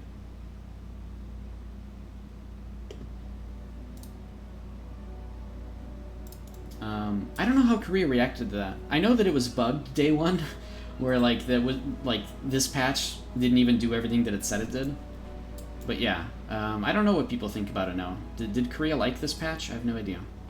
But we'll see. I mean, from the looks of it, they've stuck with it. It did? Wait, it did what? I don't remember what I asked anymore, Arya. I'm gonna be honest. People panicked because it didn't look like it did. But so what happened? Yeah. Archery will have evasion, and that's it. No, archery won't have evasion. Archery gets rid of it too. But you know what? Strength and agility get focus instead. So now focus becomes a bigger thing.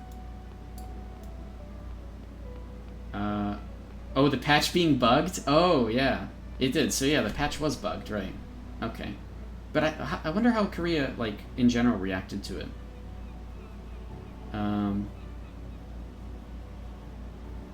Too many mages in Korea, not many here, so we get fucked. I mean, I don't know. I see mages all over the place in NAEU. They're like the biggest thing. Mostly because anything they do just works, right? There's no... it's very hard to accuracy reduce somebody from range, unless you're an archer. And in general, like, mages are just able to push buttons and it all works, right? Whereas melee and ranged, we could use our best abilities and they just get evaded. So, you know, it's a tough world. But I see that they're trying to kind of balance it a little bit without changing evasion entirely. Yeah, they didn't do anything to stamina at all. Yep. Yep. So expect all this stuff at some point. That's all that I can say. The problem is I can't say whether it's dumb or not. I can't say anything about that because I need to see it myself. I need to see what the gameplay is like. I need to understand it.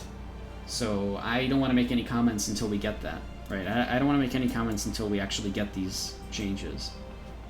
And then we'll see, right? But Korea has it now. And I generally, I don't know, I've seen pretty much the same... Oh crap, Arc Pass, yeah. Alright, I'll do this. I'll do this after. I don't want to do it right now. I'll probably end soon, though.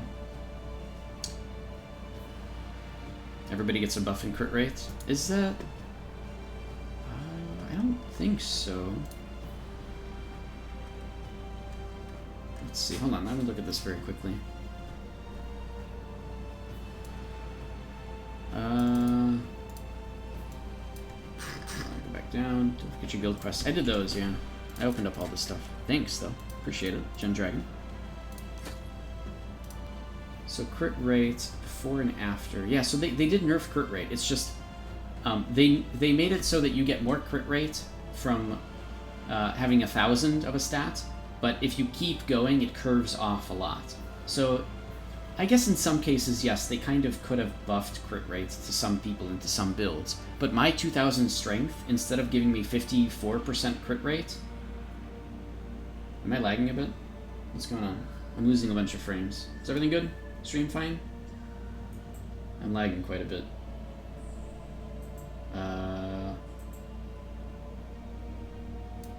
Yeah, so they buffed at 1,000, it's good, but then it like tapers off a lot. So so my 2,000 strength, instead of giving me 55% crit rate, I'm gonna get 39. I mean, instead of 55% crit rate, I get 40. That's a 15% difference, right? So for me and my strength, instead of having 85% crit rate, I'm gonna have 70. So that's the big difference, is at the high rate, at the high scale, you do lose quite a bit. And it's not a cap, Fruck Awesome.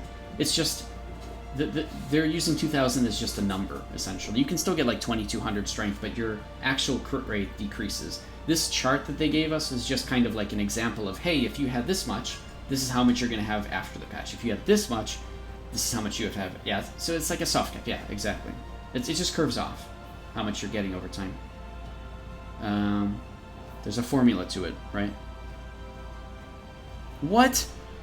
You bastard. Someone actually got this on our server. The Eternal Sports Fisherman reward box. Damn it. 1,000 gold. I want that. What else are you guys saying in chat? Man, we got like freaking MVPs all over the chat right now. Guys, if you have any questions about the game, now's the time to ask, because literally everyone in this chat has played for years. Hey everybody. It's good to see you all. It's nice to have everybody here. That's why I'm streaming a little bit longer. I had originally wanted to do it just for 3 hours, but I'll chill with you guys for a bit. I'll just kill mobs. As long as nobody stream snipes me killing mobs in front of a giant death wand that kills anybody around. Which I don't care if people stream snipe me, honestly, who cares? I love it. I actually don't even care. I don't mind. Aria, you tried to work out the formula for the KR stat change, but it was ass. Yeah, I can imagine. It might not even be a formula. It might have just done like something ridiculous with it. Who knows? It's not going to change anything except shorten time to kill. People lose evasion. Yeah. For mages, yeah. I don't know. I gotta see what the gameplay is like. I don't know. Community's kind of crap to streamers. I'm okay with it. But I agree. Yeah, the community's kind of crap to streamers. I don't care, but I'm the weird odd one out. You guys can stream sweat me all you want. I don't care. Like if Arya came here and just like one shot me, I'd just giggle and then move on. Like, I don't care. What the hell do I care? I'm not gaining anything out of running around. You know, I might lose 15 labor because I'm gonna take this pack over here. If anybody can stop me in time, congratulations. Yeah, I enjoy being abused. But I like interaction with the community, you know, positive or negative, it's okay. It's fine. I've never had a stream sniper, to be fair. I've never had anybody be like, I'm gonna go over there and kill him because I hate this guy. Like, I don't really, it's not really a thing. But I still use my little dinky timber coop for transporting this pack, because if somebody kills me, alright, I lost 15 labor and 5 sand.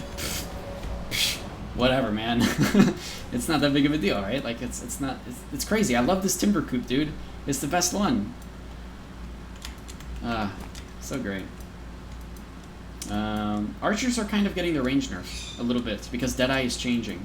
Instead of Deadeye giving more range, now it can just activate while you're running around. In fact, it only activates while you're running around. So, like, it's a really good change for Deadeye, because it encourages archers to be moving around like they should be, instead of standing still and getting more range out of it. It's crazy. So I like that change, actually. But if people are going to get one-shotted by physical yet again, yeah, that might be the case, right? Because now, I don't know, I have to see. I don't want to comment on it until I see the actual differences. I did see that video, Arya. I didn't even have to click that link, and I know what you're linking to. Yes, exactly what it is. I think that guy's using macros in that video, I'm gonna be honest, because I think he's doing way too many things with global cooldown being odd. But, yeah, I guess we'll see. Oh man, you guys talk. What else? If I'm missing something, by the way, if you're asking me a question or something, just ask again. Don't worry about it. Yeah, fuck Austin, barely anybody shares info about this game. I agree. I wish that wasn't the case, but I get it. People want secrets for themselves. Totally good. I get it. I am here to reveal all your secrets. 4K Confessor alt. Good luck, Arya. Chucklix, how you guys go about making gold on your respective servers? So, I play the auction house, but I don't recommend that for newer or returning players, because I like to buy low and sell high. I mean, you could do that with anything. Stone, brick. Oh, it's 14 right now. Somebody could actually make a profit, because normally it's like 10 or 12. So somebody could have bought a bunch at 12 and resold it at 14.5 right now. I don't do stone brick. That's really risky. But I do that, right? It's a laborless kind of way to... Oh! Hello! The Vairavas are here. Do you need my help? You know, I'm gonna give them the scrolls, but I want to help. They can say no to this. Need my help. They're allowed to say no to that if they want the scrolls for themselves.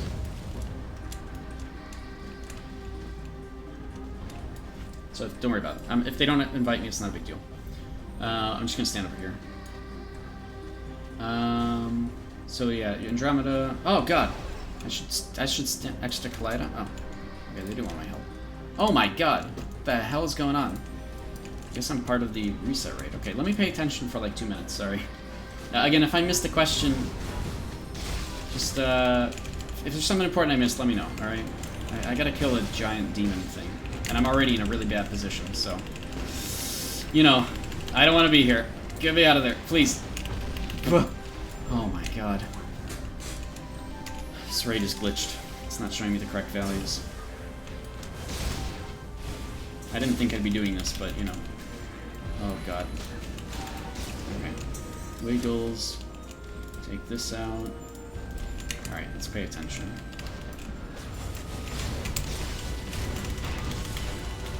Man, it just keeps tripping. I keep hitting those things, I guess.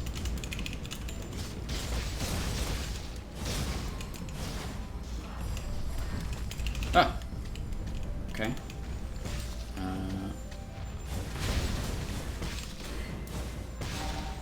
I'm gonna read what Andromeda Deluxe was saying now. It's like they changed crit rate but then demolished defensive layers. Completely anti-ethical. Antithetical. I don't know that word. I'm bad with words, I guess. It's what people were whining about. Yep. I mean, yeah, it could literally just make it so that the game is much less time to kill, right? Which I already don't like the time to kill, so if it does make it that way, I'm gonna complain for sure. I hope not, though. I hope it's much better, but we'll see. You were told agility doesn't lose evasion. Oh, really? Wait, so it does lose some evasion, but not all? I didn't know that. Huh. Antithetical means opposite. Bleh, opposite kind of. Directly opposed or contrasted. Mutually incompatible. I've never heard that before. Well, cool. I learned a new word that I probably have to hear 2 more times before I remember it. We get a stream going through the new KR notes. Oh, I don't want to do that. I don't like those. I've done them before. I don't like doing them because, dude, anybody can just go through and read it, you know? So I feel like I sit there for hours going through something that honestly anybody could just read. I know people want my opinions on stuff, but I don't even want my opinions on stuff. Wait, this counts as a world boss? Didn't know that.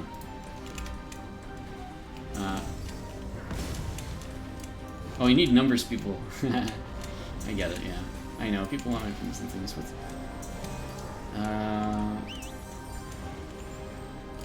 Antithesis. Oh!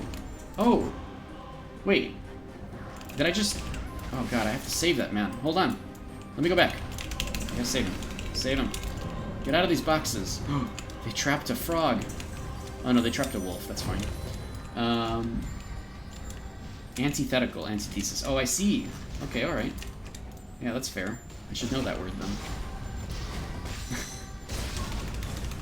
Oh my gosh.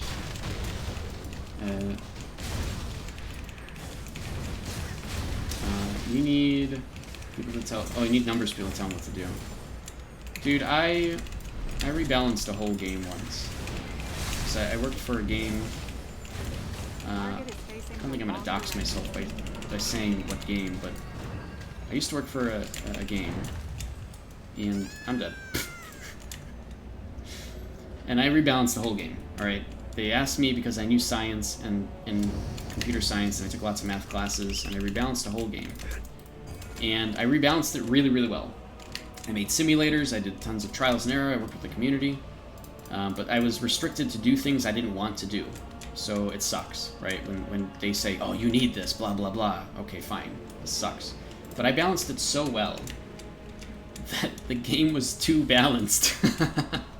And there was literally no build you could go without rock, paper, scissoring.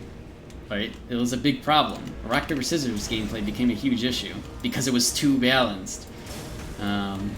So, you know, you could do everything right and still do everything wrong at the same time. Granted, a lot of those problems were from the choices I was not allowed to change or budge with, but still. We ended up going back on those choices because the community said, hey, this is bad. In addition to all of us being like, this is bad, don't do that. And then they reverted it a little bit, but anyways. I have experience with it, I get it, I'm a numbers person. I enjoy being a numbers guy. I want to get back into game development, but it's like I do it as a hobby now. Like, helping out, I help out indie groups pretty much, like for free, right? I probably should charge, but I don't. Because I enjoy making fun games, I enjoy helping people, I enjoy making cool stuff, but at the same time, being a game developer for a huge company right now sucks, like bad. You get paid badly, nobody treats you correctly, and all because the line of people trying to get in is out the door. So they can just replace you. It sucks, dude.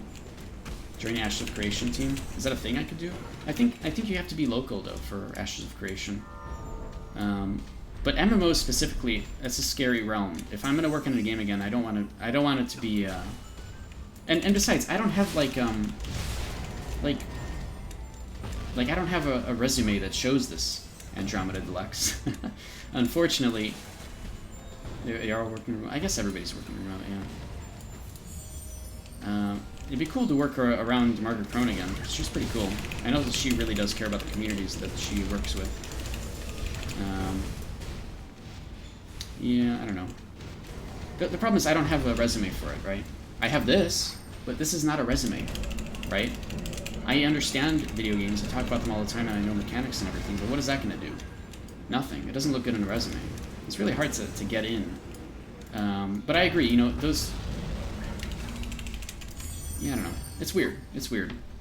In fact, now I get denied in resumes because I'm overqualified because of my current job.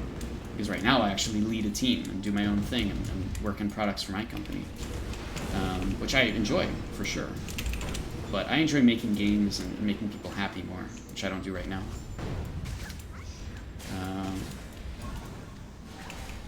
But I enjoy, like, working with people and such, you know. Yeah, I don't know. It's a weird thing. If I got back into game development, how that would go. I would like to, but, like, it just sucks for most companies. And MMOs are tough. An MMO, you have to pretty much be invested for, like, the next 5 to 10 years. You have to go into a game and be like, this is the game I'm going to work on for the next 5 to 10 years. Instead of being like, I want to work on all this sorts of new stuff, right? I'm dead. Ash is going to be the next big thing. I hope so. I'm not a big fan of the combat system as it is currently. I think a lot of people have the same complaint. But that's a personal preference, right? My opinion there shouldn't matter. It should matter to the community playing the game that wants it, right? Not everybody's going to like every single game, right? That's normal. So, you know, it's hard to make a game, especially an MMO. If I ever wanted a stable place, that'd be the spot. I don't know. I'm scared. I'm scared because, like, well, I used to be really scared. The reason I left game development entirely was because of the community, you know. I didn't like it. I didn't like the way the community would be, like, really, really aggressive over everything. But over the years, I've stopped getting that feeling. And I don't really care anymore. So, like, people come into my stream and they say something stupid, and I just ban them, and then I, like, move on and never think about it again, because I don't care, you know. Oh my god, we have a few more people now. Jeez. How have, in all this time, I've only killed one monster here? Look, my quest to kill monsters here is 1. In all this time. Jeez. A lot of people think AOC is going to flop. Everybody who knows Sork thinks they can't trust him. Kind of funny seeing one of the big... Yeah, I mean, right, exactly. Right. It's true. 11 FPS, yeah. I don't know. I don't think it's going to flop. I think it's going to cater to an audience and be really great. Just like BDO. Just like, You were a low officer. Steven can be trusted. He's passion. That's good. No, he's a totally normal guy. He's good. But yeah, every game has its own audience, has its own great thing. Albion was like going to be the next big thing, right? That was going to like replace Archeage. Everybody was like super crazy about Blade and Souls. Oh, it's going to be the next big thing. It's going to replace Archeage. They all are doing fine. They have their own communities. They're doing their own things, and they're making their own content, which is great. And AOC is going to be the same thing, right? It's going to be great. It's going to be amazing for the audience that plays it. Whether it's me or not, I don't care. But I hope that the people playing it enjoy it and have fun, you know? That's the really important thing.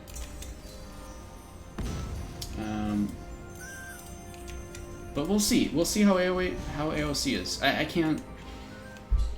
You know, I can't... Nobody can see the future, right? We can only hope that everything is really good and fun. So that's as much as I can do, sitting from where I am. But yeah, I don't know. Work for AOC. I don't disagree that wouldn't be a bad company to start in now. But I don't think I could ever apply there, you know, legitimately. Because I have such insignificant experience with game development. I just talk about things and do research and so on. I don't think I could ever impress anybody, especially when I don't know anybody that works there, besides Margaret Crone, who I only knew back in PlanetSide 2, and worked with them occasionally with, like, some small, tiny things that nobody probably remembers.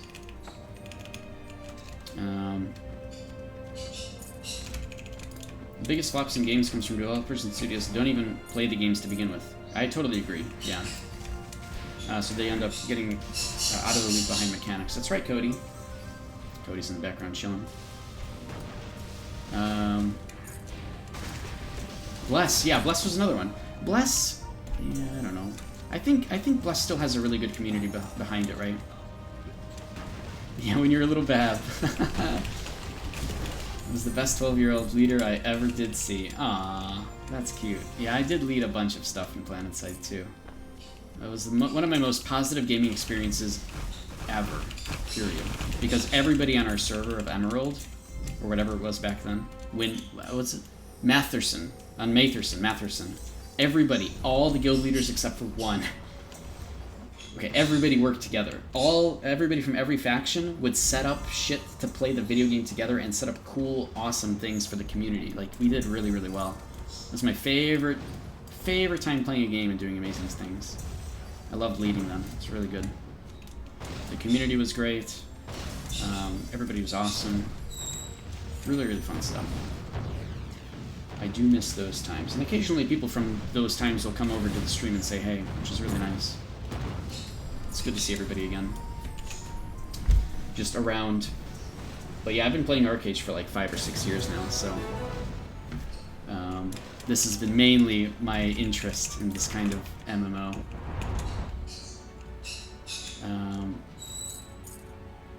Boarding, okay. Cool, done. Wait, I still have to kill 8 more.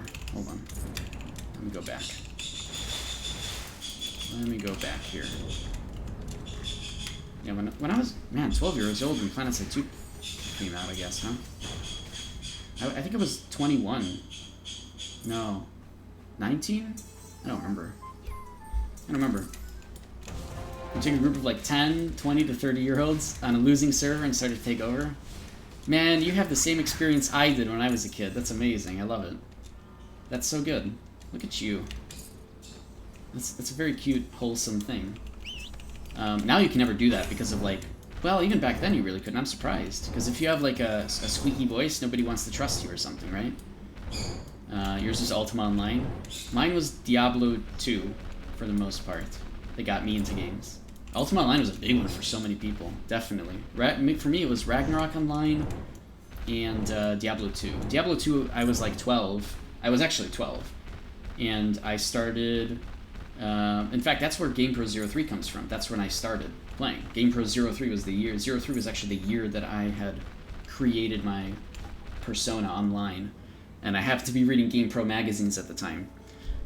Very clever, I know, right? But I've kept it this whole time. Now people can think 03 is my age and when I was born, but that's not the case. And I started a huge guild back then that spanned all the Blizzard games.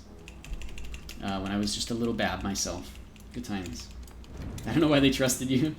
I think they were bored at first, but my calls kept working, so they're like, shit, this works well, let's keep going. That's great. That's amazing. Okay, I'm gonna be honest. It's such a wholesome story, Ari. I'm very glad that you had that. Because that is the exact same experience that I had as a kid. And I'm gonna be honest, I didn't think anybody could have that kind of experience lately. Because of comms, because of people talking to each other. When I played Diablo 2 and all these games, there were no comms, right? We had IRC and TeamSpeak 1, which was terrible. And you'd have to pay for a server and nobody wanted to do that. So, so nobody knew that I was a kid, right? They may have known my age, actually, but nobody cared because nobody talked to each other, right? AOL, yeah. I don't think I ever used AOL, though. Besides Instant Messenger, right? But yeah. Alright,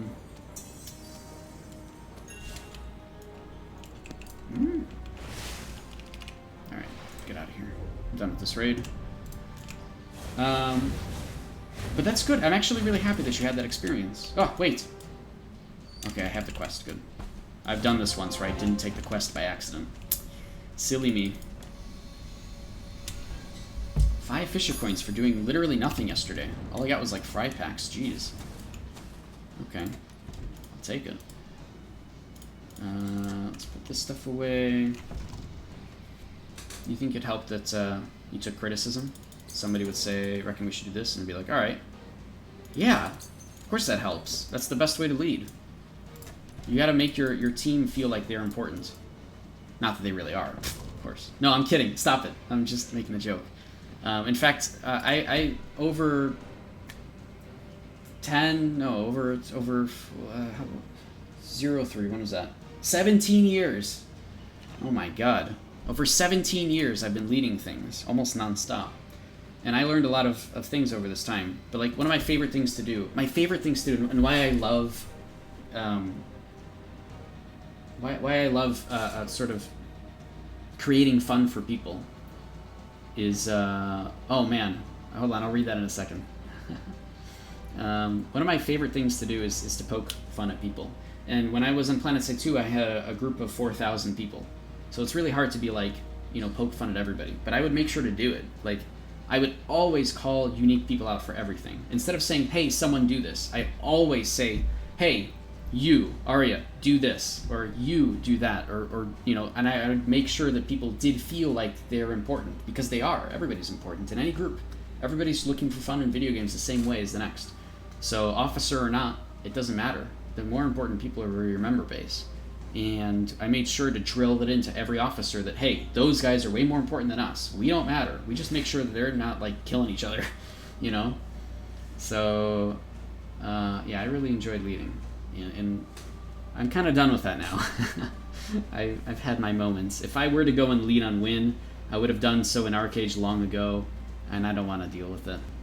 I don't want to do it. Classic win player. Chocolix, do you know anything about the damage and defensive stats that a low-level player has during vulnerability?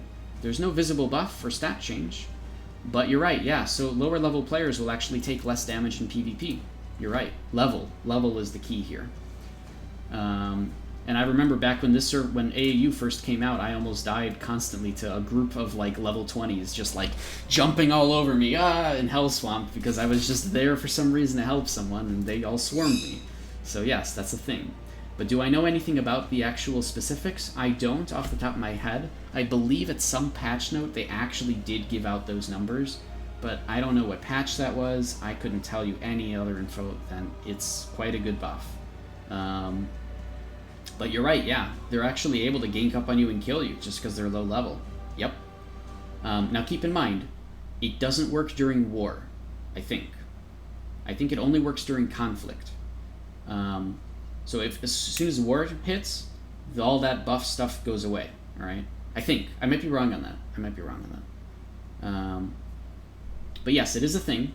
It's absolutely a mechanic in the game. It's existed for a very, very long time. They've even buffed it lately. And during that buffed patch, I believe they revealed what the values were. But honestly, I don't know what they are off the top of my head. If somebody does know, let me know.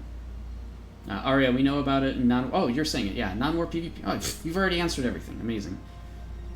Geez, can you sit here and do this? Because that's much easier. Actually, no, I like that you guys answer questions for sure. That's amazing. That's good. I wish more people... I'm not going to answer the last thing you said. I don't want to talk about their X stuff, alright? It is. It's a very comfy chair. I used to have a really nice gaming chair and it, like, ripped on me. It was terrible. But this is, like, the nicer chair. So, yeah. So what you're saying, just so that I can verbally say it out loud for those that are just stopping by or lurking. Yes, in non-war PvP, if you have more than, I think, 10 level difference, you do 0 damage. Something like that. It's actually not 0, but it's like 50% or something less damage. It's much, much less, like 80% even. And take insanely more damage, yes. Remember on Nui being 20 levels, down 20 levels, and 1v3ing 2 melee and a healer due to that. Yep. It's quite crazy. It's quite ridiculous. You were using it to kill higher level players. That's good. I like that. That's amazing. I mean, that's a thing. Those higher level players are trying to kill you, or maybe you're just a jerk. But either way, it's great. I like that. What? It's a PvP game, alright? If people are crying about dying, you're playing the wrong game, alright? You literally lose nothing in PvP. You lose 10 honor at most for dying in PvP. Ooh. Literally, if you do Grimghast once, that is 90 deaths worth of honor. Who cares if you lose honor? Who cares if the opponents gain honor? You gain so much more honor from quests that feeding the enemy honor is the ridiculous statement that people say for some reason, just to convince themselves they don't need to participate in PvP like Kelsey. Oh, you'll give them more honor by fighting them. Jeez, We just had a double honor event where literally you could do an event and get like 20,000 honor out of it. Like, who cares if somebody gets 20 extra honor for killing you a few times? It's not that big of a deal. And people take things so seriously, just to avoid PvP. God, did I just go off on a rant? Yes, I did. Alright? Just saying. I like PvP. If I run in and I die, who cares? It doesn't make any difference. I'll do it. This is fun. It's fun, and I like to challenge myself. I like to go into a group and see if I can actually kill anybody. I usually lock people off using Boneyard, and then just, you know, throw in a Sunder Earth in there, and then bam, I'm fine. I can kill this person. Seems like a rant I've experienced with. I've done this rant at least, like, 12 times, yeah. Yeah. But people argue about it all the time, man. Just yesterday I saw somebody in Halsey being like, don't feed them honor. And I mean, I'm not going to go off on people in chat because it never goes anywhere, right? This person said it because they've convinced themselves it's true. I'm not going to try to change their mind, alright? Whatever. It's impossible to change people's minds on the internet. I figured that out after so many years, alright? It's not a crazy secret either. I think everybody knows it. Arc Pass, should I do this? Oh, how did I use labor already? Oh, right, I crafted a thing. Alright. Let's do a little bit of this while we're just chilling with chat anyways. I'm not doing anything, like, crazy or important, guys. So, like, if you have any questions, it's a really good time to do it.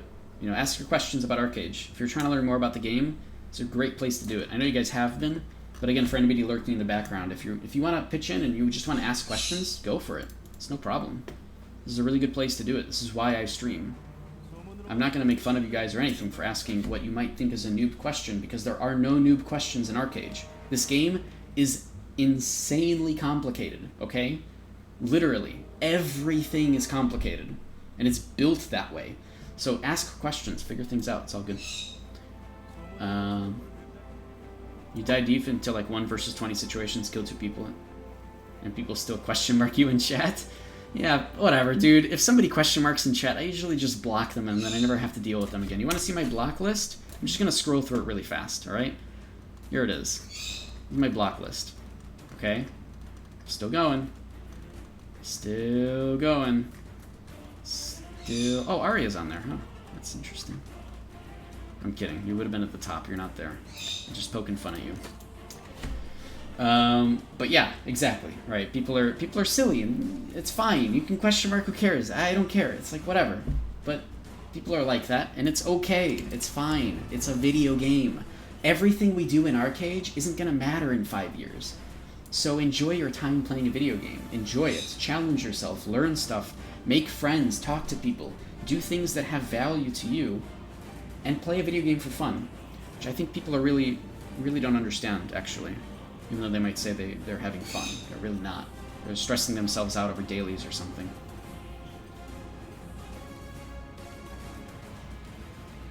Why isn't that? Why it doesn't gonna matter in 5 years? I mean, like, when the game closes down, everything I do right here doesn't matter, right? Like, the stream's not gonna matter in 5 years, right? That's what I mean. Like, my point is that, like, it's a video game, right? Like, eventually the servers are gonna shut down, and we'll be on to other games, right? But that's my point, is like, you know, being the top dog in a video game like Archeage doesn't mean anything, because in 5 years, nobody's going to remember you anyways, right? That's what I mean, right?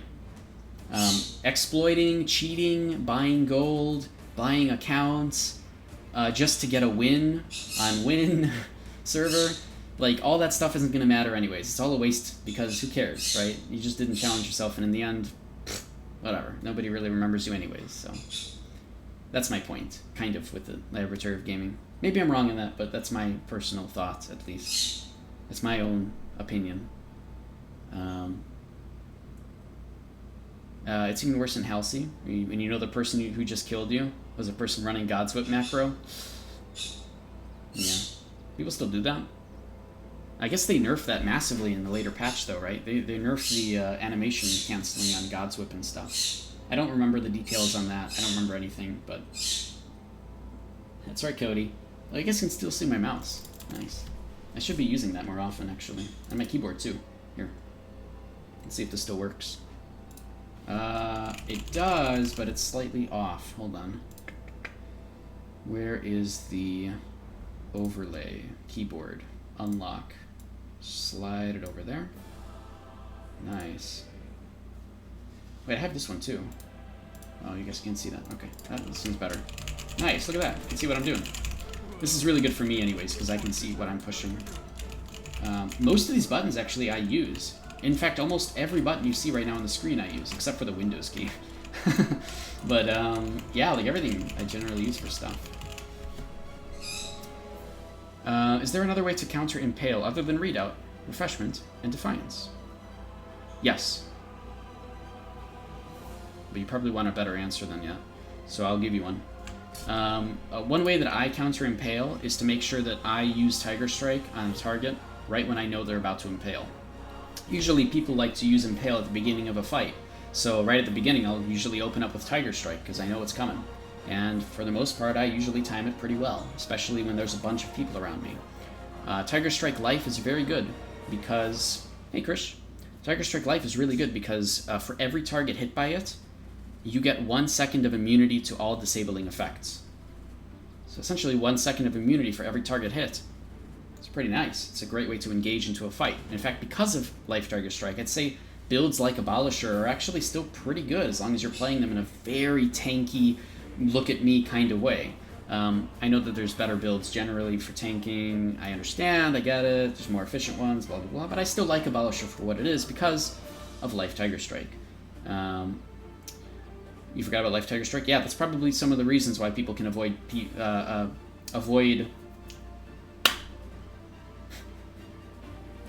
crowd control effects. My brain shut off. And then you might not even notice that it's happening, right? Because it's very quick. Still mad about the dude who killed you with 1 input per frame for 6 frames in a row. Totally not macroing, by the way. I know, people do macro to get ahead. I understand. But you know, some of the, like, I don't know, you know how to get out of an Impale? You teleport out of it. How do I get out of Impale usually? Well, let me tell you. You know how most people play Battle Rage? They play it like this. Oh my god, there's an enemy coming at me. I'm gonna hit him. And they do this. And that's their opening. And then they go and do this and whatever, right? 90% of Battle Rage players open with that. So what do? I know it's coming, so I'll just teleport out of the way. And I'm invisible, so they also lose aggro on me. They have to retarget me. Like, there's ways you can teleport with Armaments, you could teleport with Witchcraft and do the same thing to lose target. There's ways you can get out of it. And you know what? Let's say all of that's out the window. Let's say you don't even have any of those on cooldown. You know what a really good way is to just avoid Impale? By avoiding the follow-up to Impale. Can confirm too many open with Bell. It's so obvious. In fact, I knew it was so obvious that I forced myself as an executioner to stop doing that, because there are way better ways to open, especially with Shadow Play, and people just don't take it. Screw Shadow Smite. That's not a good opening because sometimes it can actually cause issues with the server and it won't actually go off. But there are other better ways to open. For example, Drop Back. Throw Dagger is an amazing opening with Shadow Play, which like 10% of people do. But it's like such a great opening. But anyways, I wanted to say something earlier. You want to know how to avoid Impale? There's a really good way to do it. It depends on your build. But for me, personally, if I know that I can't avoid an Impale, I will just use Sunder Earth and I'll stand in it. Because, you know what? Let them do it. Let them Impale me. Let them do whatever rotation they want to do. At least during that entire time, I have 30% more damage reduction because I'm standing inside of my Sunder Earth. On top of all my other defenses. They're just not going to be able to kill me at least, and that will give me the follow-up move after. So even if all is lost, there are other ways to avoid the damage that follows up from Impale, or that follows up from CC. If I know that a tank is about to die and he's right next to me, usually that tank is going to explode. And when they do, everybody around them is going to get stunned. So I prepare for that. I make sure that I use Sunder Earth and all my friends that are killing that tank. And I make sure all my friends and I are protected. So that while we're stunned from this man who just blew up and his guts exploded all over the place, just because we're stunned from Death's Vengeance doesn't mean that we need to die, right? We can also keep ourselves alive from Sunder Earth and so on.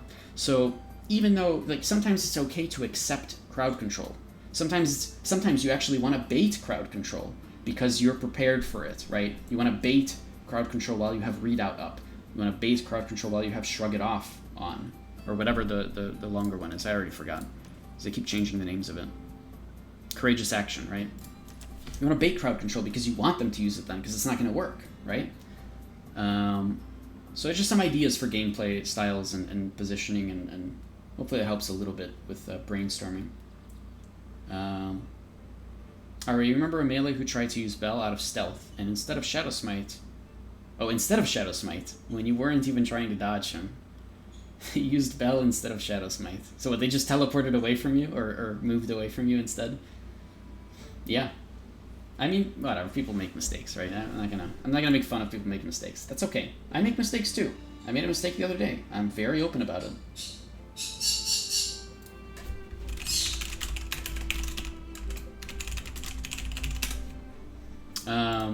I make mistakes too. I made a mistake like 2 days ago, which I've been very open about, so that other people don't make the same mistake as me, okay? On my alt, I made a Ruby Solarium, because it's my favorite Solarium, because it matches my clothing. How can I say no to that? Unfortunately, I can't actually sell that to my main. Oops, right? And it even says in the description, this design is not tradable and the completed structure can't be sold. So this actually really sucks, to be honest, because I don't even have enough diligence to make that on my main. And I really want it, and by next week it's going to be outside the marketplace again, so I'm going to miss my chance to get this thing, because they keep rotating the Solarium design with other versions. So I'm going to be kind of sad, but I made a mistake. It's okay. You make mistakes in this game, especially if you don't read and pay attention to literally every single word that's put out in front of you. Cody's yelling in the background.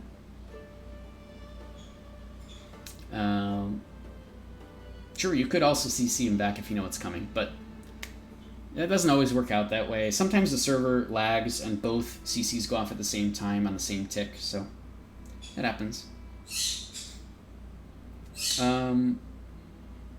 They bell onto a cloth staff mage, and then died in one God's Weave. Oh, I see. Oh, they used Bell out of stealth instead of Shadow Smite. I see.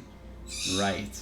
But Bell is really good because it causes slow, and currently they could use that into Trip, but who cares? Let me tell you the truth, okay?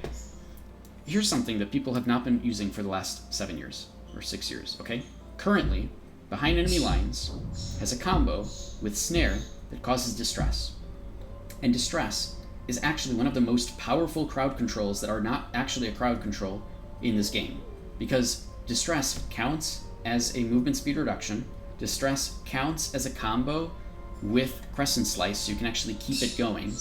Keep Distress for another 7 seconds if you use Crescent Slice. Distress counts as a combo for Dusk Shroud to keep people's accuracies down, and it is a 7-second debuff, which is huge. It's a massive debuff that reduces the opponent's skill damage, reduces their received healing, reduces their movement speed, reduces their attack speed, reduces their cast time.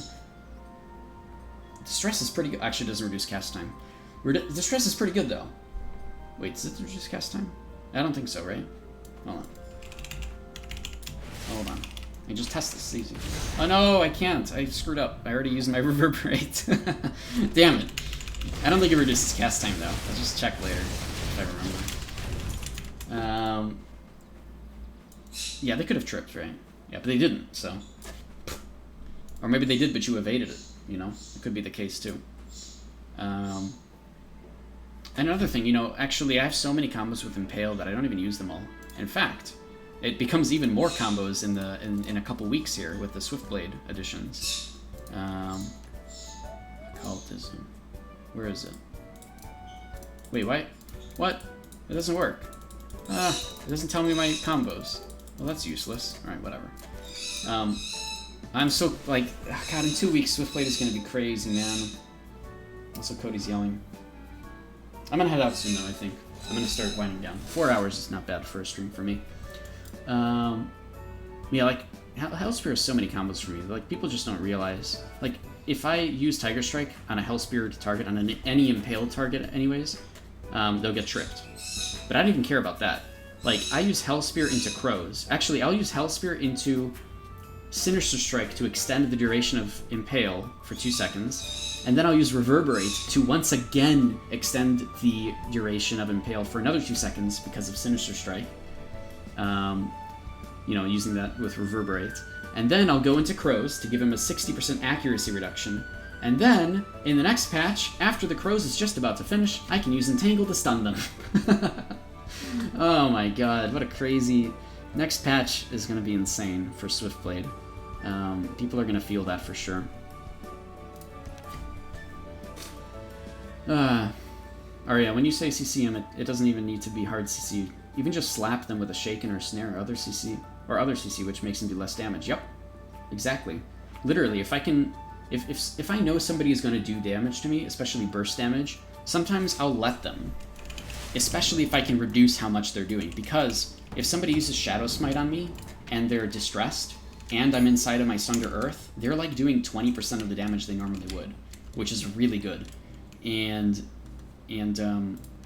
then their Shadow Smite is on cooldown for 30 seconds, so I don't have to worry about that for a long time, and it's great. It works out really well, right? Clicking it shows what skills to use before it. Change debuffs at the bottom. Yeah, it didn't work either way, left click or right click, which is... Oh! Right. That's still not useful. What? This is so useless. It doesn't even show the Tiger Strike thing. Or Sinister Strike. What? Right click, follow up. Sinister Strike should be popping up when I right click Hellspear. I bet it's because it's the ancestral version and it's not like programmed or anything. Yeah, I don't think it's programmed. Let me switch back. Hold on. I'm curious now. Is that the case? Yeah, that's why. Oh my god. Archeage, everybody. Hello, welcome. Nothing makes sense, but I'm glad you guys are here. Oh my god. Alright, I'm done. I'm gonna go. Guys, if you guys have any questions or anything, and I didn't get to them in the stream, just ask me in Discord or whatever. Here's all my links. I do things. You can go to those things. I'm pretty open. You guys can PM me about whatever. And I will see you all probably next weekend. I think I'm just done for today. If I have any time during the week, I'll try to stream. Oh no, next weekend we're going camping. Oh, it's going to be another extended break, guys. We're going to be quite busy, but, you know, I'll let people know on Twitter whenever I maybe know the stream is coming up. Thanks, everybody. See you guys. Yeah, you too. All you guys are pretty chill. Appreciate you all. Let me just turn on some music here and go into an outro screen. My favorite one. Oh, look at that. Look how beautiful this thing is. Oof. Oh, I animated this thing. It's on Reddit. You guys can get this thing to use as a live wallpaper for your own backgrounds on your own desktops like I do. Or on your phone. But I have a picture of my bird on my phone, so. Alright, see you all. Bye-bye.